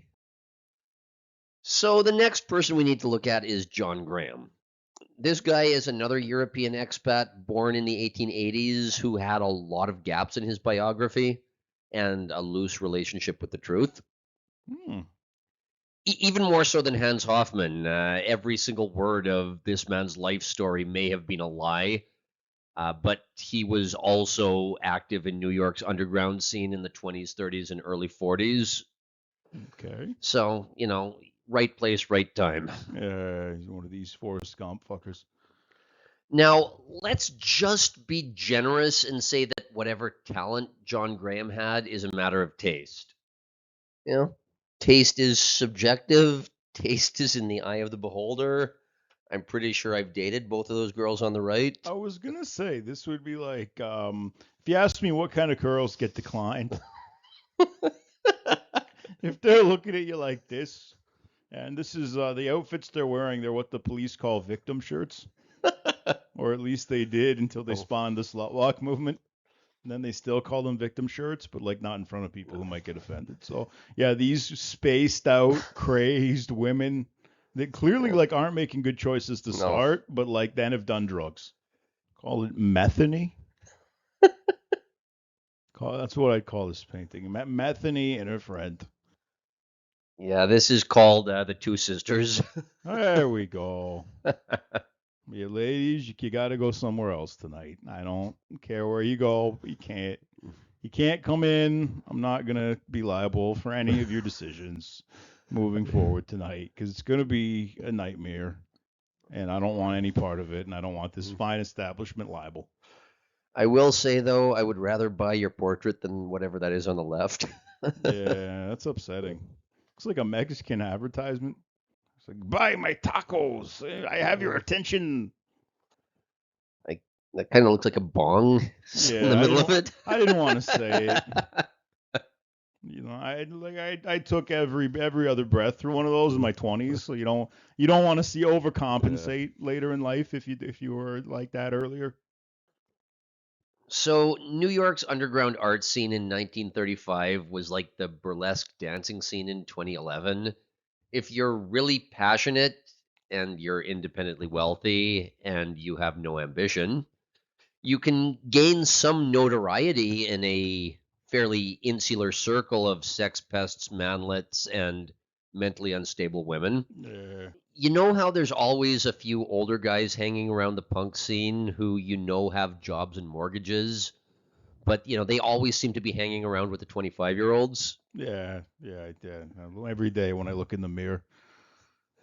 Well, that guy's John Graham. Oh, okay.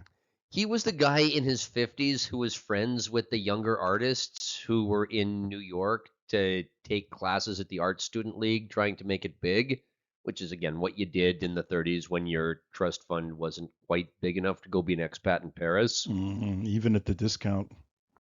So, with a name like John Graham, you might think this guy was an Anglo-Saxon from London or New York, but he was actually born in Kiev. His real name was Ivan Gritanovich Dombrovsky. That name is very different than John Graham. Yeah. I wonder why somebody with a name like that would take a very Anglo name upon moving to New York. I guess we'll never know. Yeah. It was a simpler time back then. Some of his artist friends said, wow, he must be going through some serious challenges having grown up Russian Orthodox. Wow. Oh, imagine buying that. Now, we've dealt with a lot of unreliable narrators in this series, but this guy had a reputation for being a liar, even by artist standards. I'm glad you said by artist standard. You could have been more brash. Well, he claimed to be a displaced Russian aristocrat. Oh my. Displaced Russian aristocrats, when they move to New York, they still go by the name Ivan Gritanovich Dombrowski. That's all they got left's their name and their stories and their alcoholism. Well, Orwell told the whole story hanging out with some freaking deposed guy who was on the wrong side of the freaking Russian Civil War and had to move to Paris and wash dishes. Well, actually, that kind of was this guy's story. Oh, okay. He claimed to have studied law at the University of Kiev. Then he ended up as one of the Tsar's guards. Then, after the change in management in 1917, he ended up in Paris and then in New York, frequently using his money to go back and visit Paris. Maybe that's true, but Occam's razor would suggest a different origin story of an Eastern European who can move to New York and fit in the gritty underground creative circles. Yeah, there's I guess certain groups seem to be better at doing that. They're not WASPs, or certainly Russian Orthodox. Yeah. Also, another data point here, he may not have had the most talent, but he had the hustle and business sense to always get in with the right galleries and get his friends in the creative media to write good reviews of him. Yeah, if I heard that, I'm not immediately going, oh, Russian Orthodox. Whatever is true about this guy, he was another one of these European emigre bohemians who just didn't give a shit that New York artists were supposed to be producing poverty porn in the 30s. We broke the mold a little bit. All right. Or at least he had a bunch of money. There we go. He had enough money to regularly travel back and forth between New York and Paris in the 30s, so he was part of both bohemian scenes. And if anybody was the missing link between the two cities, it's this guy. Again, right place, right time. These days, there's a lot of kids with trust funds traveling back and forth between New York and Paris. In the 30s, he just was that guy. Okay. So keep in mind as well, Paris was the creative center of the world in 1935, and New York's modern art scene in 1935 is still a backwater. Okay. So these days, guys like that are a dime a dozen, but he was the one guy who did it in 1935, who traveled back and forth between Paris and New York. Okay.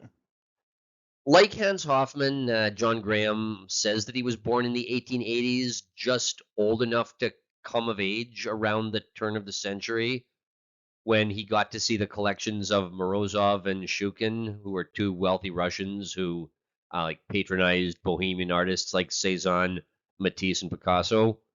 These collections were nationalized during the Revolution for being bourgeois, but the irony is that saved those collections, because any collection containing art from after 1917 was liquidated sooner or later when Stalin turned on the artists. Yeah. Say hello to Mr. Airbrush. Graham would have been old enough to see the more modernist trends in Russian art. First, there was symbolism. Graham was fond of Rubel, who illustrated Lermontov's Demon. I actually kind of like this one. You know, if art still looked like this, we wouldn't be doing a series called How Art Got Ugly. Yeah, it's really nice. I like it. It's a little bit Hulk smash, but I'm seeing the Russian X-Man Yeah, Colossus Colossus. Yep. and see a lot of that in this, so that makes sense. A little nod to that by the drawers. John Graham also claimed to have run in the same circles as Mikhail Larionov. Again, no evidence of any of this. He's a bullshit artist. Take it with a grain of salt. But Larionov was the guy who was experimenting with abstraction via something he called Rayonism, which was inspired by the recent discovery of the X-ray. Okay. Like that? Yeah, all right. It's abstract, but it also doesn't look like somebody jizzed on the canvas. Yeah. I like the donkey a little bit. I think that's supposed to be a bull, but still. Mm, You see what it's supposed to be. Yeah, there's something going on here a little bit. There's something nice about the angles, but like, this is definitely like this is like a dead cat bounce. Yeah. This is like, okay, we got a little better for a moment. Now, whatever you think of the quality of John Graham's work, he was clearly inspired by the Russian avant-garde, often in strange ways. For example, he didn't do any Rayonism like this, but he did works like this, where you had a woman with crossed eyes and rays clearly emanating from her eyes. Okay. A little weird, but go figure. I think I've seen representations of this in like cartoons and things, like it nods to this. So. Yeah, this is called Venera Lucifera. Mm. Whether or not he was telling the truth about being a displaced Russian aristocrat, he certainly had the money to be an art collector. It's lucky he was able to get his money out of Russia. Oh my. Who could have helped him with that? Even though he had money, he did not want to live uptown with the rich people. He wanted to slum it and live with the bohemians. And for a few years, from the late 20s until the early 40s, it was just his time. He was that guy. He was like Kramer from Seinfeld, the guy who always knew the guy you needed. He was James St. James. Graham still did a bit of painting, but if you needed to self-promote, he was always in with the gallery owner circle, just as much as he was in with the artists. Okay. Yeah. If you wanted to buy a piece of art, he could always get you a discount. Russian Orthodox, right? Yeah, of course. Graham was also critical in helping some of the future abstract expressionists make a name for themselves. People including Willem de Kooning, who did this. Okay. Yeah, this hallucination. This was like the one abstract expressionist who didn't die prematurely young, either from alcohol, speeding, or speeding his car under the influence of alcohol. Poser. I don't trust artists that didn't die young, man. Well, here's a guy who died young, Arshil Gorky. Well, still not good, but this is called at least he died. This is called The Liver is the Coxcomb. Okay, let's see. Homie's got some. I don't see a liver here. No. I see a man whose liver has been abused painting this, but. And especially David Smith, who was to sculpture what Jackson Pollock was to painting, and that is not a good thing. I do not say that as a compliment. Like, this is not exactly Michelangelo's David. Did a special needs kid do this? Like, that's what. Good job, Billy. Way to go, buddy. The whole town's proud of you. You're going to the paper. Yeah, David Smith made sculptures out of unconventional material, especially welded steel. Fine, but again, this is not a welded steel Michelangelo's David. No. This is not a welded steel Pieta. No, this is not good. This is like something I bent out of a wire hanger when I was a kid. Yeah. The other one looks like some low budget, like sci-fi probe, like from an early Star Trek, like it's the bad guy of the week. Like, yeah. He's about to kill some red shirts. Yep. I'm going to need to figure this out. Use science. In addition to being a hustler when New York's modern art scene was still relatively small, John Graham is important because in 1937 he wrote a book called System and Dialectics of Art. The interwar period was exactly when thinkers were trying to systematize everything. largely as a result of industrialization and mass production and a general obsession with efficiency. The most famous such attempt was scientific management, sometimes called Taylorism, which was about turning every business process into an efficient system of procedures and a standardized system of best practices. Taylor himself, he died in 1915, but his ideas certainly created the obsession with efficiency that led to capitalism and socialism becoming shorthands for what to do with all the excess production. It still sounds like a terrifying freaking system to be subsumed by. Yeah, that desire to systematize everything included coming up with a system of rules to judge art and to argue about its merits. Now, today there is no shortage of academic masturbation about whether or not something is truly art. But if you read documents from the 20s and 30s, there does seem to be a real philosophical discussion going on about whether something counts as art if it can be mass produced. In fact, a lot of the antics of the Dada movement in the early 20s were followed up with a justification that, well, at least it can't be reproduced. Okay.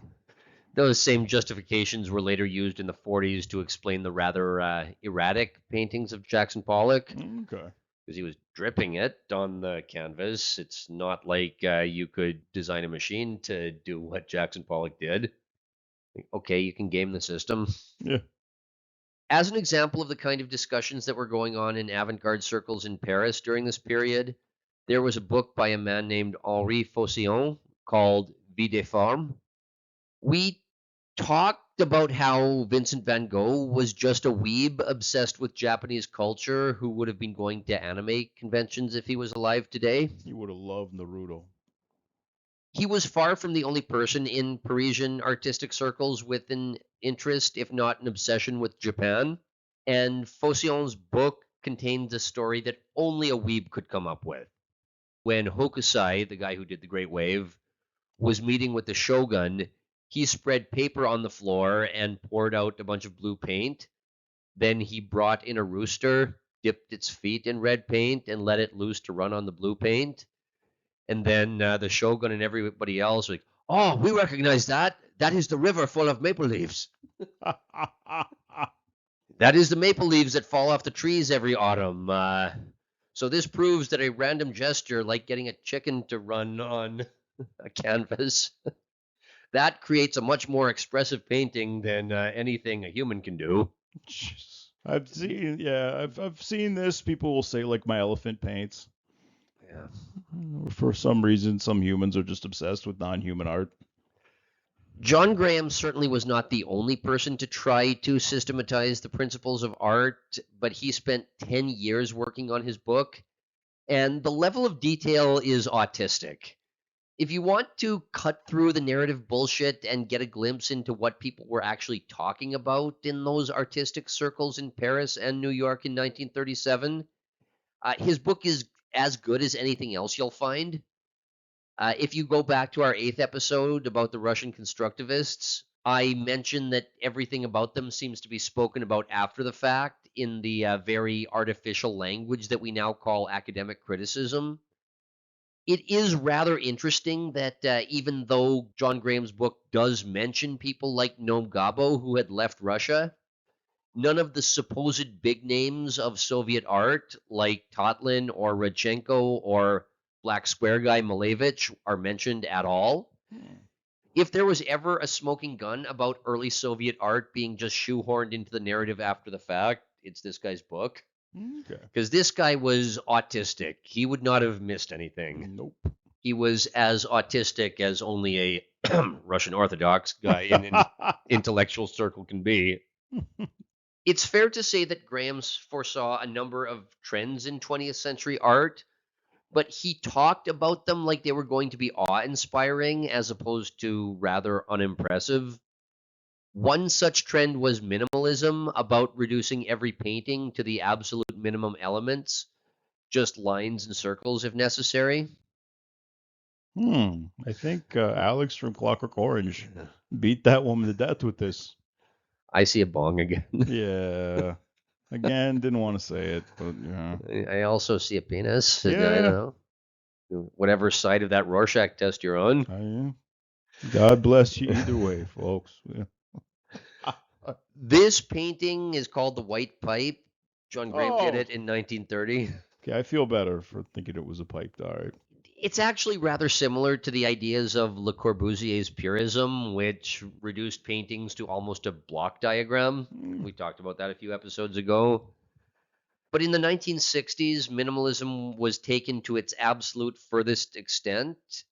This is a guy named Ellsworth Kelly on the left doing something called green and white. And on the right, this is a sculpture. I don't even want to dignify it by calling it a sculpture by a man named Donald Judd. So you got an incomplete Triforce on the left, Yeah. and then you got useless shelves on the right. I'm supposed to think about how fucking useless these fucking shelves are. Is that what I'm supposed to reflect on? I don't even think those are solid. I think those are just like rectangles coming out with that are hollow. Useless. Yeah, I don't see a Triforce on the left. I see like a PowerPoint slide. This is meta. It's a slide about a slide. A flag for some gender I've never heard of. John Graham really was just in the right place at the right time because he was really the only person who could play telephone between the Paris avant-garde and the New York avant-garde during the mid-30s. There was no freaking MySpace. Then the Bauhaus people came over and got academic jobs making their horrible concrete cube architecture. Then World War II brought over a bunch of surrealists and other avant-garde artists like Mondrian, Gabo, Leger, Ozenfant, Duchamp, Dali, and a handful of other names we've talked about. So again, Graham wasn't that guy anymore. Sorry, you don't need to be that guy who can talk to Dali when Dali has come over to flee the war. Then after 1945, in the post-war economy, every American with an interest in art could get a job and fly over to Europe himself. So, John Graham had his moment in the sun, but by 1945, he just wasn't that guy anymore. He's passé. He was out. Or at least everybody could afford to do what he was doing. You didn't have to be a Russian aristocrat. You, sir, are no longer novel. Now, I did read through Graham's book. It is a bit dense, but his ideas, they did make me think. I will give him credit for that. He starts by defining art as a, quote, creative process of abstraction. So he needed to define what abstraction means. He defined it as, quote, the evaluation of form, comma, perfectly understood. I'm not going to say I agree with that. I'm not going to say what we see on the screen is the evaluation of form, perfectly understood. But, it's at least thought-provoking. Is that art? Graham likened abstraction to the difference between impersonating someone and playing him as a character on a stage. The impersonator can get all of the mannerisms right, but only the actor truly, abstracts the essence of the person he's trying to play. I guess when I think about that, I can't at least immediately dismiss it. Yeah, there's something here, but it, could be mulled on.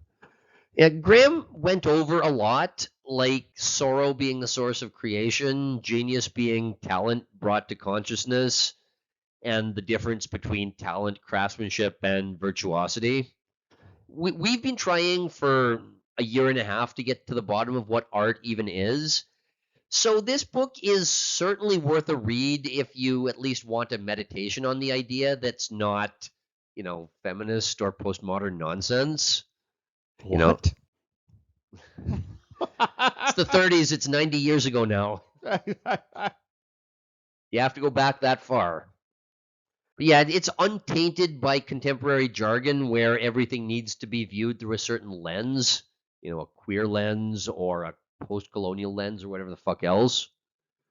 I'm not sure that John Graham really succeeded in his attempt to systematize art, not least because I'm not sure if such a thing is even possible. But when you read Graham wrestling with ideas of art and abstraction, you at least know that he's sincere, and you know that you're connecting with the ideas of somebody who's thought about it. But there is one thing about John Graham that makes him crucial to our story. And that's that in 1942, he arranged a show called French and American Painters at the Macmillan Gallery in New York. Now, in 1942, Paris was still the center of the art world. American modernists were still seen as second-rate versions of their sophisticated counterparts in Paris. It was unusual in those days to have an art show with Matisse and Picasso and also some young up-and-coming American talent. At this show, this painting was shown. All right. Yeah, it looks like a salvia trip. This painting is called Birth. Oh, God. Well, the important thing about this painting is that it was by Jackson Pollock. Oh, okay. This was the show that raised Pollock's profile enough to get him into Peggy Guggenheim's show the next year. So John Graham is the guy who gets the credit or the blame, depending on your opinion, for setting Jackson Pollock on the trajectory to become the face of American art in the 40s and 50s. I blame him. Yeah, fuck you, buddy. Going back to the story of Nelson Rockefeller and the Museum of Modern Art, MoMA had opened in 1929, but it didn't have a permanent home. So for a while, it was in the Rockefeller Center, but as museum collections get bigger and bigger, they tend to outgrow spaces. So by the late 30s, MoMA decided to build a permanent building in Midtown Manhattan for their 10th anniversary show. Museum director Alfred Barr wanted an international-style building, i.e. a concrete cube, by one of the big names in concrete cube architecture, like Le Corbusier. What a title. Barr wanted, either Corbusier or Mies or Oud or Frank Lloyd Wright. He wanted a big name. You got that little French weirdo in here, or one of the other swishy men? Yeah, the one with the Coke bottle glasses. Yeah, that's the one I want. The weirder the better. But Nelson Rockefeller, he decided not to go with one of the big names and choose a relative unknown who was in his inner circle named Philip Goodwin and another guy named Edward Durrell Stone. This is the design that they came up with. Yikes. Not terribly inspiring. Looks like the Alfred P. Murrow building in Oklahoma. Oh, now. Like it did, yeah. No, it looks like it does now. Now it's a park. Anyway. But yeah, if there was a daycare in front of that big glass wall. Looks like Building 7.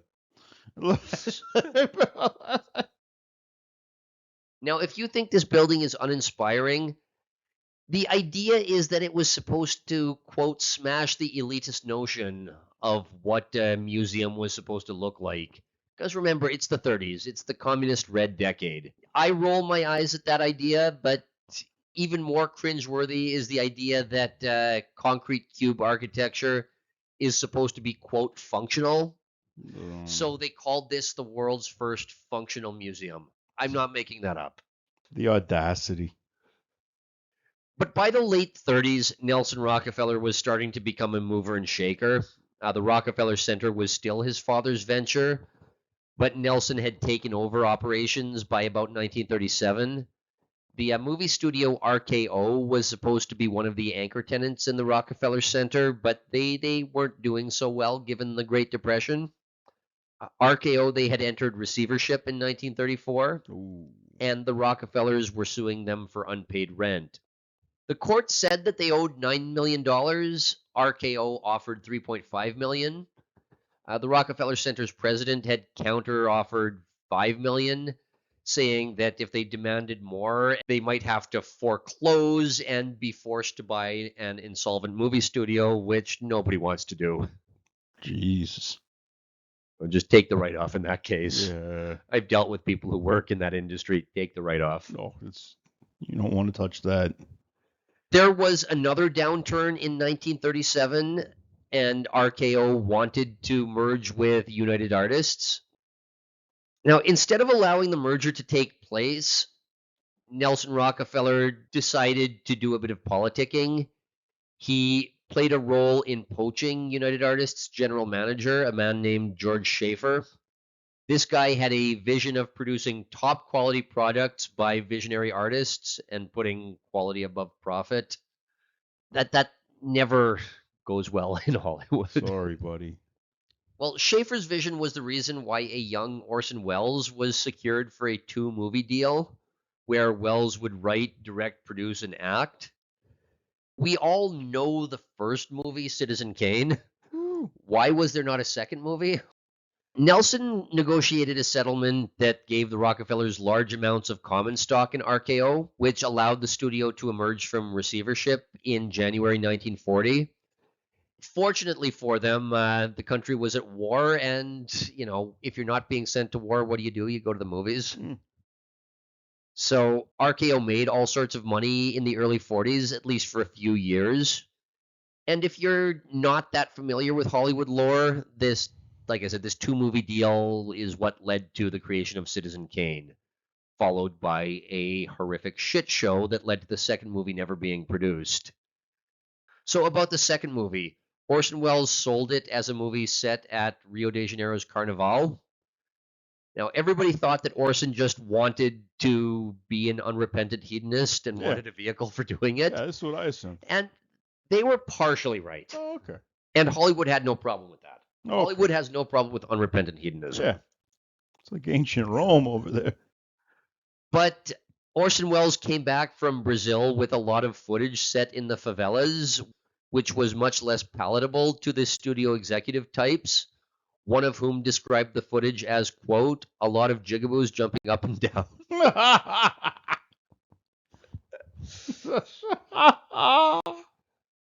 I just needed to include that line, I'm going to be honest. Yeah, you got to work that in. Around this time, industrialist Floyd Odlum bought up large amounts of stock in the studio and decided to fire George Schaefer, the guy who had a vision of quality over profit. That just doesn't last in New York very long. Sorry, guys. Odlum decided that he was going to turn the studio into a profitable enterprise and get rid of the artistes. And as a result of the timing, he told Orson Welles to get the fuck out as well. Wow, that's like firing Babe Ruth. Then a few years later, right as McCarthyism was starting to rise, he sold the studio to Howard Hughes, which was even more of a shit show. Yeah, I hate that. You want to talk about a weirdo? Oh, God. So Nelson Rockefeller's public profile was increasing as a result of the drama with the movie studio, but he really cemented his position as a big shot in the Manhattan real estate market because there was something else important going on, and that's the New Deal. Oh. New York was already a morass of regulation because of the governorship of Al Smith in the 1920s. That was already kind of a proto-New Deal, 10 years earlier than the actual New Deal. And in addition to this, Nelson's father, John D. Rockefeller Jr., was known as a philanthropist with a generous heart for social causes, but he hated labor unions. Yeah. And he refused to pay his own people overtime. Wow. Because certain archetypes just never change. Nope. But the New Deal had ushered in the National Labor Relations Act, which suddenly gave organized labor a lot of leverage that they never had before. And it also brought up a new cohort of union chieftains who had to be dealt with on new terms.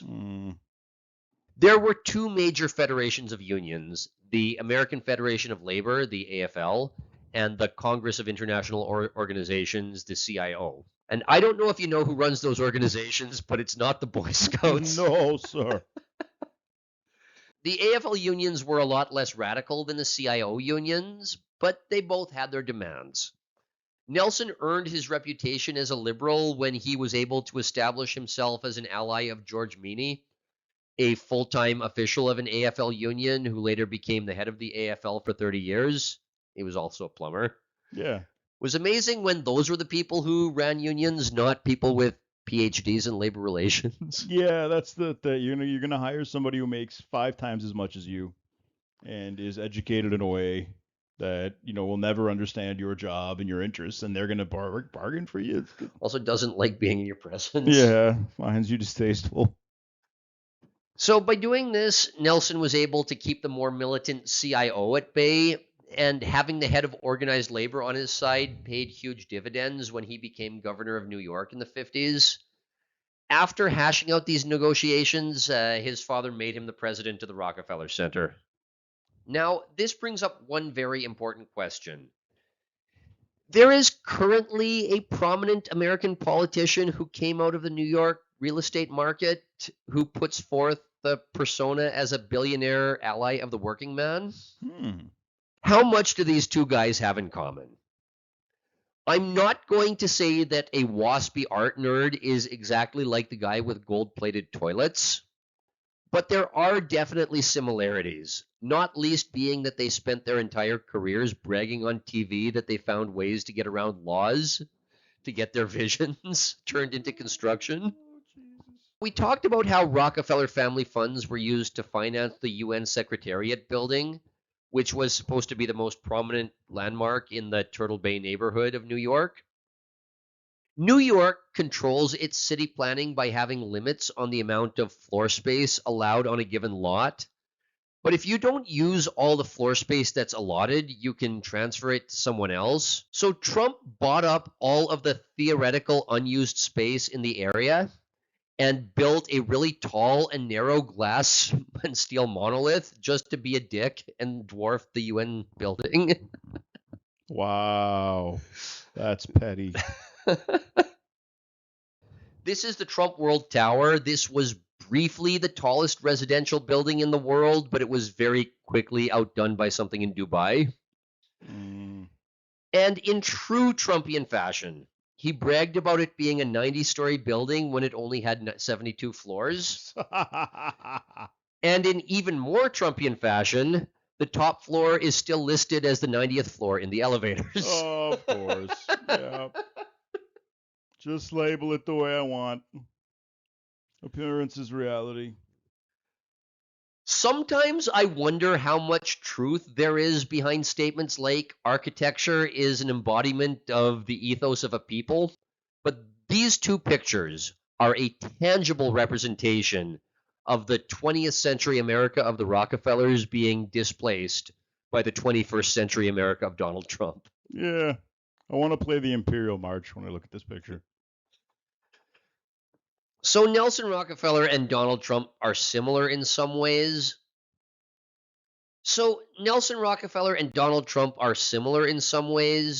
And if they differ, they're more like mirror images than completely different people. The yin yang. Yeah. Nelson was a member of the Manhattan WASP ruling class that had declined from dominance by the 70s, but the Manhattan real estate market was his playground and his birthright. Nelson Rockefeller's reputation was that of a patrician who could communicate with the common man, but he was still definitely a member of the caviar class. He wasn't going to get inducted into the Pro Wrestling Hall of Fame. Trump, on the other hand, he grew up in Queens on the outside looking in, always wanting to be accepted by these insufferable, stuck-up patricians. By the time he had established himself in the Manhattan real estate market, the WASPs had all left, and the remaining rump of the old ruling caste still thinks Trump is uncouth. So if you look at Trump's administration, there's no American old money there. It's all new money, mostly Ellis Islanders. And it's not just that Trump likes his Big Macs, it's that the Big Macs kind of suit him better than caviar does. Yeah, it's like, I can see that.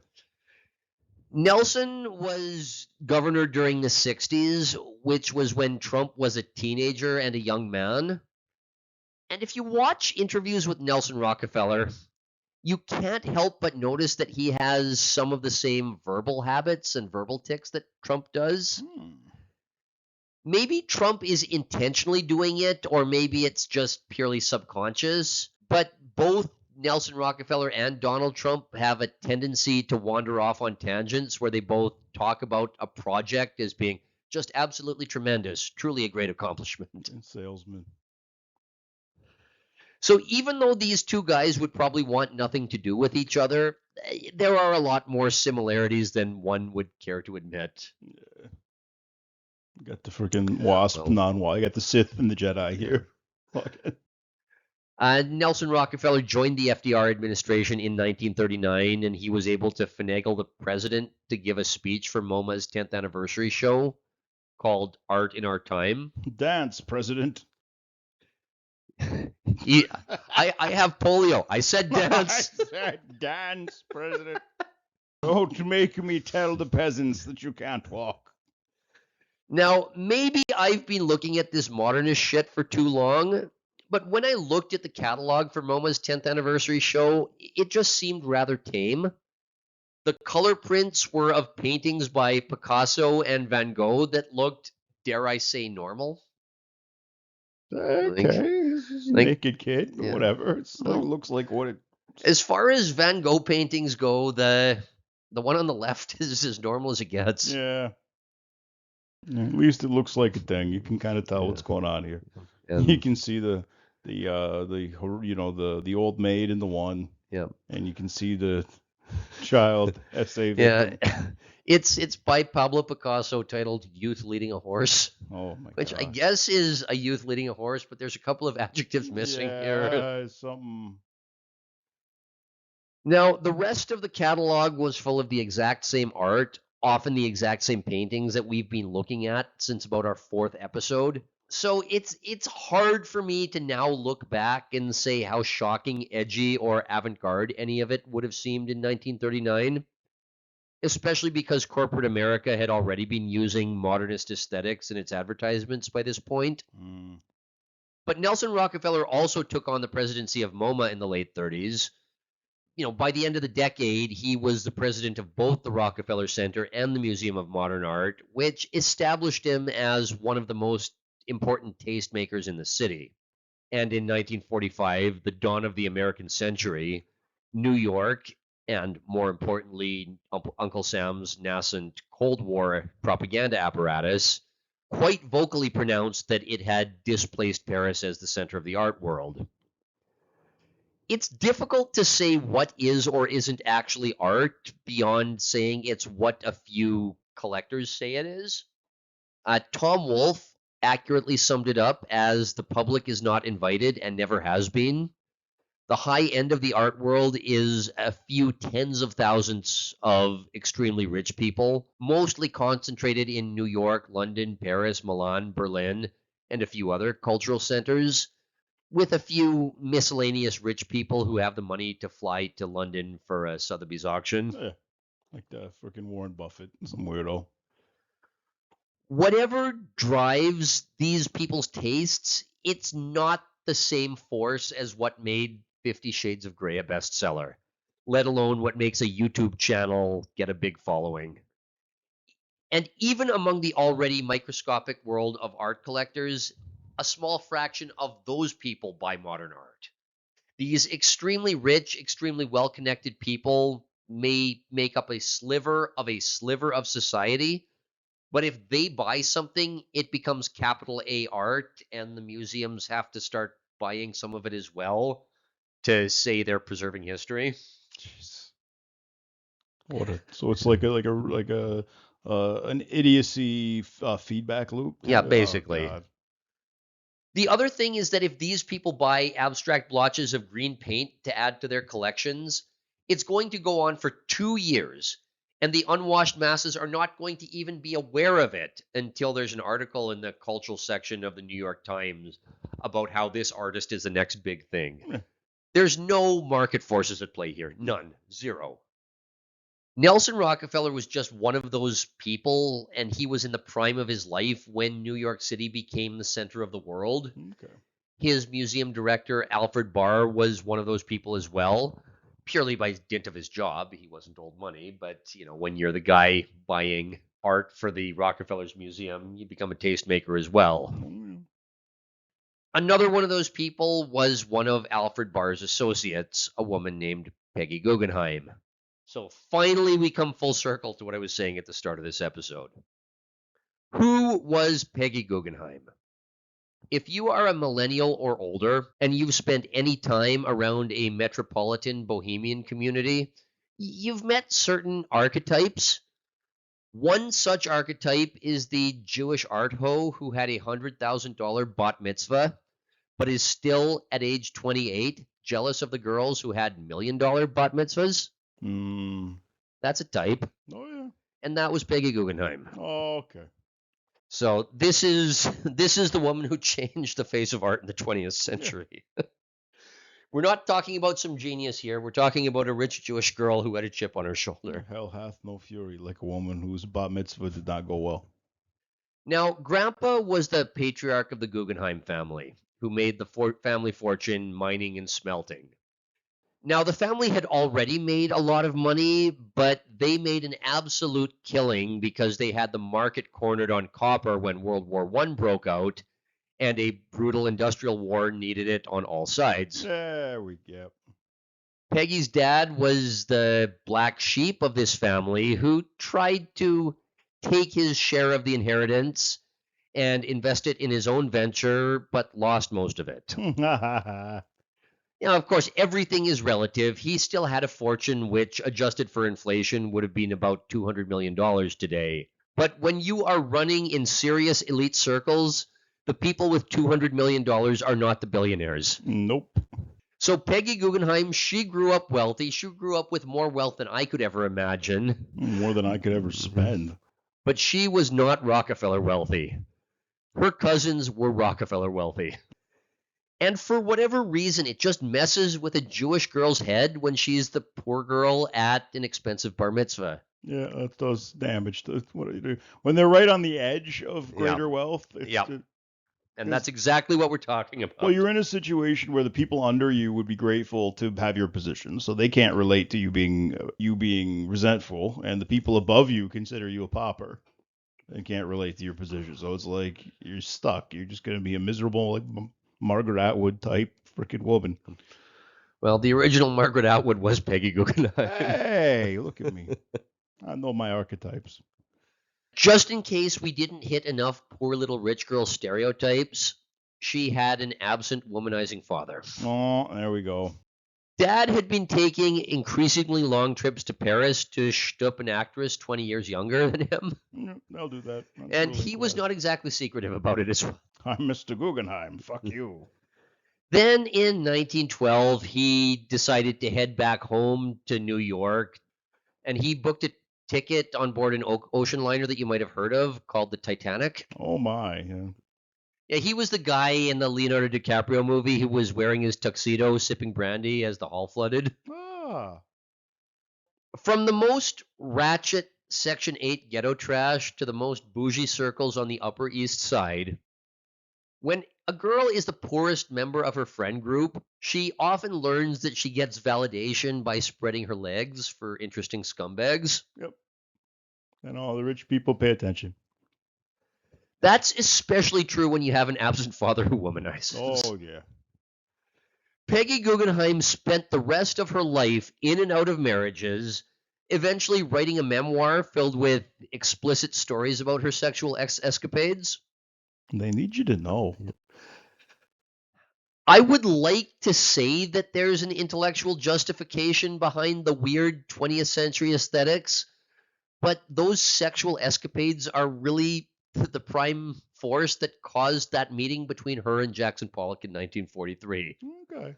Now, she didn't shtup Pollock, to be very clear, as far as we know. No shtupping? She claimed to have shtupped 3,000 people. Wow. She claims to have a 4-digit body count, but as far as we know, Pollock wasn't one of them. That is impressive. It's hard to do that in the age of Tinder. She did it without Tinder. She just did a good old-fashioned whore. Or a liar. I don't know. One of the two. Peggy Guggenheim was born in 1898, which puts her in the lost generation. And like so many American rich kids who wanted to feel cultured, she went to Paris in the 20s to enjoy the European experience in the rubble of World War I. I've repeatedly made the point that our culture is stuck in an auto loop and that 1920s Paris is playing out over and over again. The boomers seem to believe that sexuality was repressed until the 60s, at which point the sexual revolution exploded after some hippies in San Francisco discovered free love. No, that's not true. In the 20s, Peggy Guggenheim went to Paris and made a name for herself by sleeping through half of Bohemia and extolling the virtues of free love. A penis can fill every hole except the one shaped like daddy's approval. Yep. Take note. Peggy Guggenheim drank heavily. She had abortions. She dabbled in bisexuality at Natalie Clefford Barney's lesbian salons, which we talked about a few episodes ago. She had sexual affairs with a lot of the people we've mentioned, including half of the surrealists. She continued her promiscuous lifestyle well into old age, so I'm sure she played the role of Mrs. Robinson to a lot of awkward young men. Here's to you, Mrs. Guggenheim. Peggy Guggenheim was that most crucial of elements in the bohemian milieu, the wealthy, self-loathing bourgeois who hangs about on the fringes of creative circles. That's the catalyst. If she thinks she's poor, she's not poor. The Bohemians know that. Yeah, she's the type who could be convinced that the only good bourgeois is one with enough of conscience to part with her wealth and patronize this radical art movement. No, she is the enlightened one. You will be our Moses. Now, it goes both ways, of course. To achieve success, the bohemian artist needs to be accepted by this circle of rich bourgeois types. Picasso became the template of this bohemian when he designed the sets for Cocteau's ballet in 1918 and then was propelled into high society. Throughout the 20s and 30s, Peggy Guggenheim had lived in Paris and played the role of the wealthy patron of Bohemia.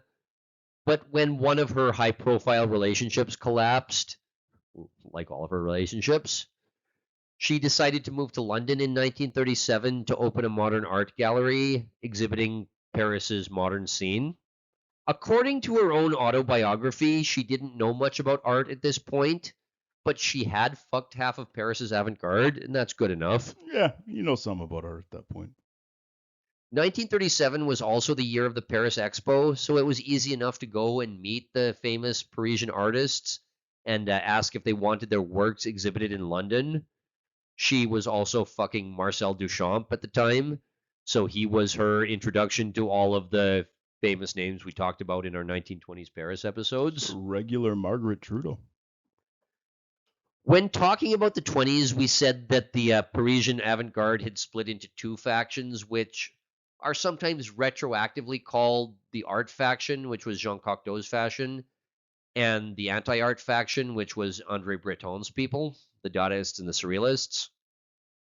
By 1937, it was perhaps a little more accurate to use the labels abstract and surrealist, but Duchamp was always a bit of an orbiter anyways, and, he was distant enough that he didn't get involved in the drama, so he was on good terms with both sides. More importantly, though, Peggy Guggenheim met a writer in Paris who she started yet another sexual relationship with, the young Samuel Beckett. This relationship was the quintessential tumultuous pairing of the awkward, brilliant intellectual and the outgoing bohemian village bicycle art hoe. Beckett was a fatalist, as you can probably tell from his plays. Yeah. Well, you just need that. This reminds me of the manic pixie dream girl. Oh, yeah. Yeah, Beckett believed that all that really mattered was the art of your time and place, so he convinced Peggy to start collecting modern art for her own personal collection, as opposed to just exhibiting it in her London gallery. She originally preferred the art of the old masters, as I think anybody with aesthetic tastes does. But, when a guy like Samuel Beckett gets into your head, you start thinking weird things. Beckett managed to instill a modern art obsession in Peggy Guggenheim, and when a rich Jewish woman with an obsessive personality gets a new obsession, money gets spent. Yes, it does. The first piece that she purchased was this one. Again, looks like something that Alex from Clockwork Orange would beat you to death with. Yeah, this is Jean Arp's Head and Shell. Arp was one of the OG Dadaists in Zurich, making random woodcuts and collages from dropping pieces of paper and pasting them where they landed, because you couldn't mass produce or duplicate that even if you wanted to. By the time the gallery, now called Guggenheim Jeune, was operational, Peggy Guggenheim decided to buy one modern work per show. This started because the second exhibition at the gallery was a Kandinsky show. Care Bears kind of vibe. Yeah, this is called Dominant Curve. Jesus. Not for the first or last time when it comes to abstract art. This stuff may make for a great academic treatise, but nobody wanted to buy it. So Kandinsky did not sell a single painting at this show, and Peggy felt obliged to buy one. Pity buy. Wow. Supposedly one of the most famous, influential painters of the 20th century. He had to get a sympathy buy. A W's a W, I guess. A sale's a sale. In 1939, the same year that MoMA was having its 10-year anniversary show, Peggy decided that she wanted to start a modern art museum in London inspired by MoMA. The malignancy is spreading. She persuaded a major British art critic named Herbert Reed to be the director of this new museum. But, it was 1939, and 1939 was the wrong year to start a project like an art museum. Yeah. So he accepted a 50% buyout, and, the project was scuttled. But Herbert Reed had given Peggy a list of artists that he wanted represented in the inaugural show. And being from a race of middlemen, Peggy decided to travel to France and buy up as much as she could at the Hitler is about to invade discount. Ah, smart girl. She was able to purchase works by Leger, Miro, Dali, and a lot of others by driving a hard bargain. It's been said that she was able to use sex to bargain the price lower with some artists. That's $15 in a blowjob. Come on, the fucking Third Reich is gonna roll through here. You want you want this art, or you want a blowjob and liquid currency? Well, one person who she didn't get any freebies from was Pablo Picasso, who told her lingerie is on the second floor. She was able to help certain artists flee France, such as Marc Chagall. In the case of the surrealist Max Ernst, he was interned as a German living in France. And after the Nazi invasion, Hitler probably wasn't going to take too kindly to him as a degenerate artist. So Guggenheim was able to help him escape France. But she made sure that the deal involved buying up a bunch of his work dirt cheap. What are you going to do for me? Yeah, it was at a heavily discounted price. I bet. Fire sale. After amassing the collection, she was able to ship it all to New York without the French authorities noticing by putting it in a crate labeled household goods. There we go. Jewish to the end. Import, export. That's the hustle. Within a few months, she had married Max Ernst, which turned out to be yet another one of her short-lived marriages. She arrived in New York in 1941 and immediately started planning a gallery to show off all of this new art that she had bought at a discount. Let's be generous and say she opportunistically raided it from France. She preserved it. She also preserved her bank account. Yeah, she did. More importantly, she enlisted the assistance of Alfred Barr, the director of MoMA.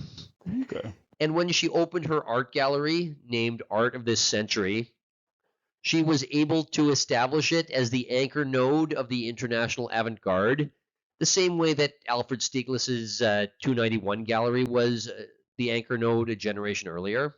Okay. So that brings us back to the event that we mentioned at the beginning. Every accepted art history narrative comes down to one story.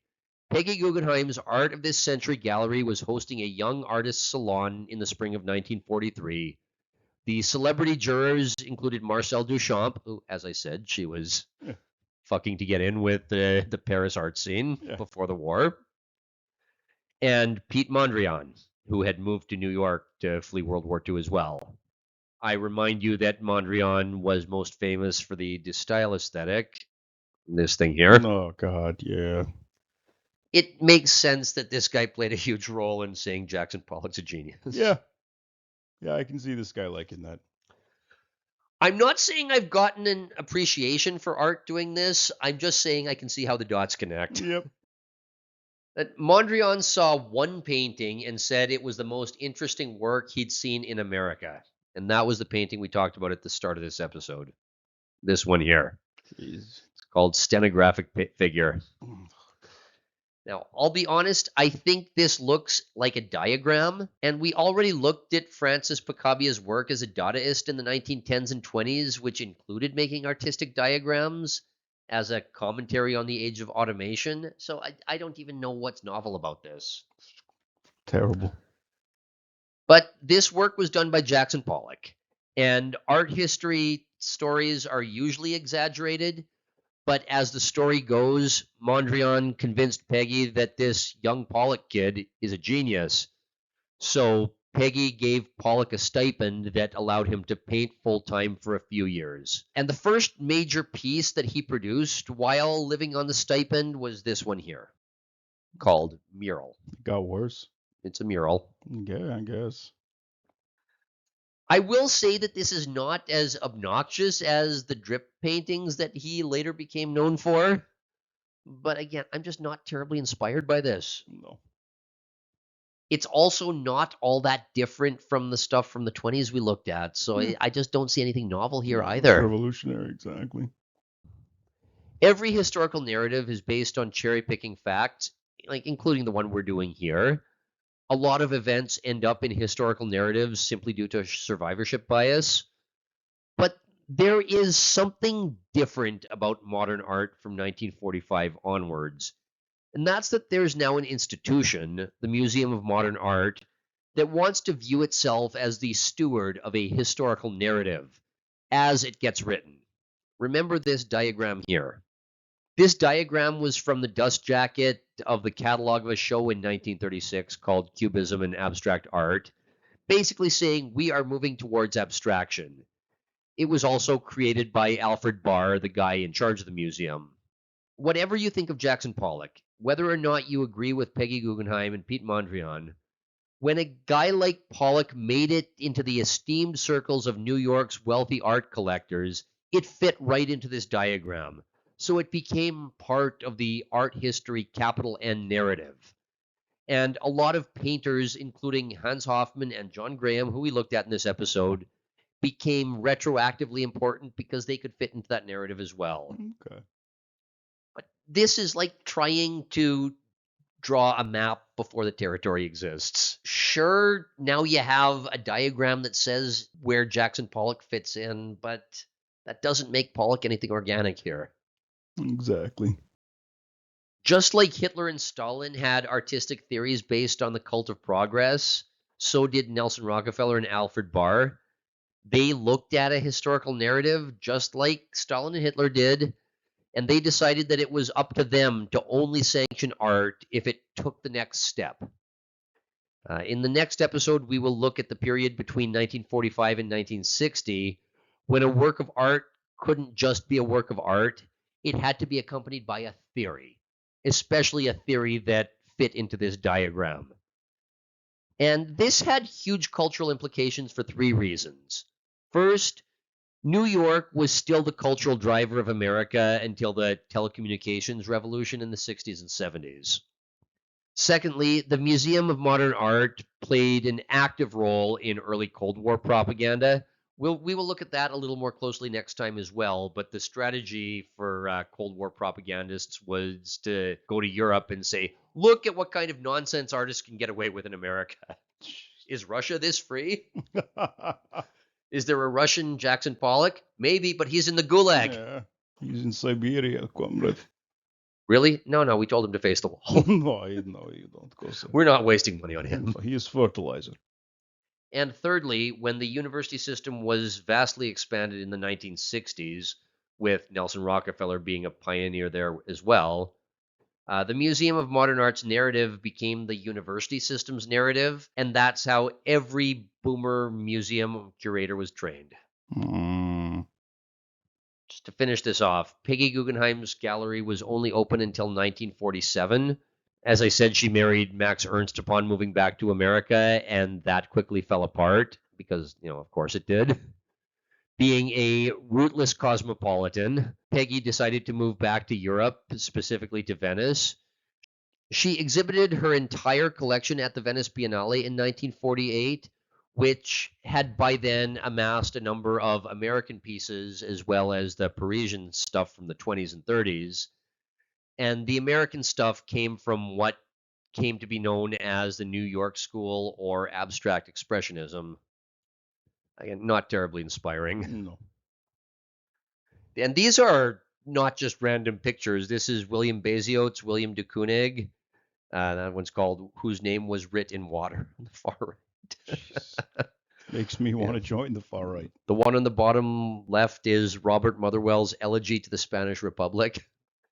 And the one on the top left is Ad Reinhardt's Yellow Painting. I peed in the snow. These are all pieces in the Peggy Guggenheim collection, which you can browse online. We will be looking at the development of abstract expressionism more closely in the next episode, but the important thing is that the art history narrative talks about New York unseating Paris as the center of modernism in 1945, as if there was a smooth transition from the Paris avant-garde of the 20s and 30s through the New York avant-garde of the 40s and 50s. If that story has any coherence, and I'm not saying that it does, the Peggy Guggenheim collection is the transitional fossil. Okay. She bought a building on the Grand Canal in Venice, and she regularly opened it to the public to see this collection.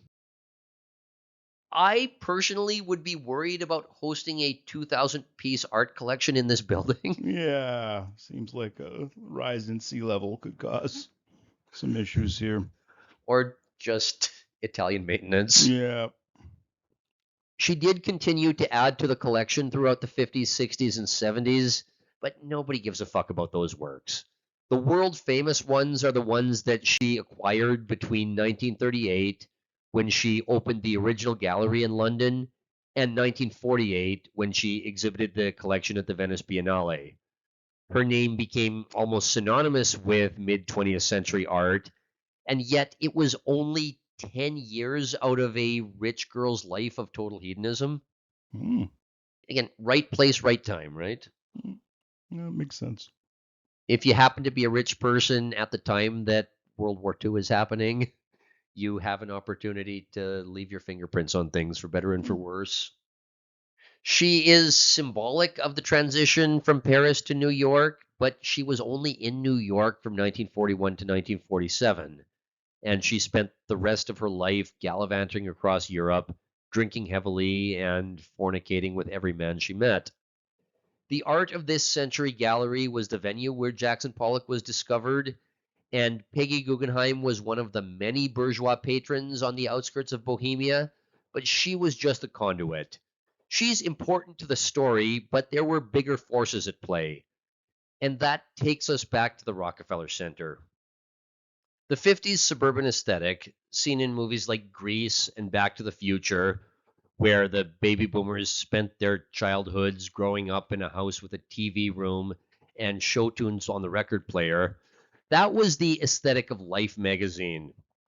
Life magazine is really the image that comes to mind when you try to conjure up an image of the 50s. Okay, like Leave It to Beaver. Yeah, exactly. Time and Life Incorporated was one of the many major tenants that Nelson Rockefeller was able to entice to move into the newly built Rockefeller Center in the 30s. They moved over from the Chrysler Building in 1938, and in the mid-50s, the new Time and Life building was built on 6th Avenue as an expansion of the Rockefeller Center.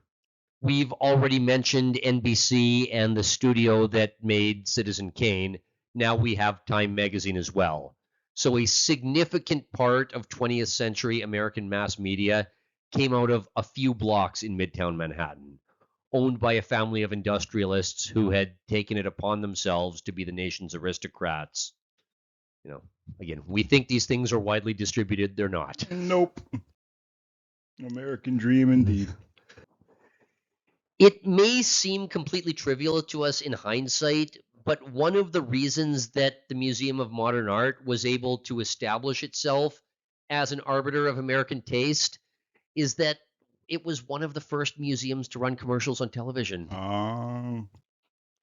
Now, this spread was published in Life magazine in 1949. This is Jackson Pollock, or this is the spread which made Jackson Pollock a household name. If you told me he was homeless, I would believe you. This homeless man is destroying this overpass. To be very clear, he was spiritually homeless. Okay. He died in a drunk driving accident. There we go. Got a Mr. Leahy vibe. In the 1920s, modern art was a micro-niche interest for a few wealthy New York circles.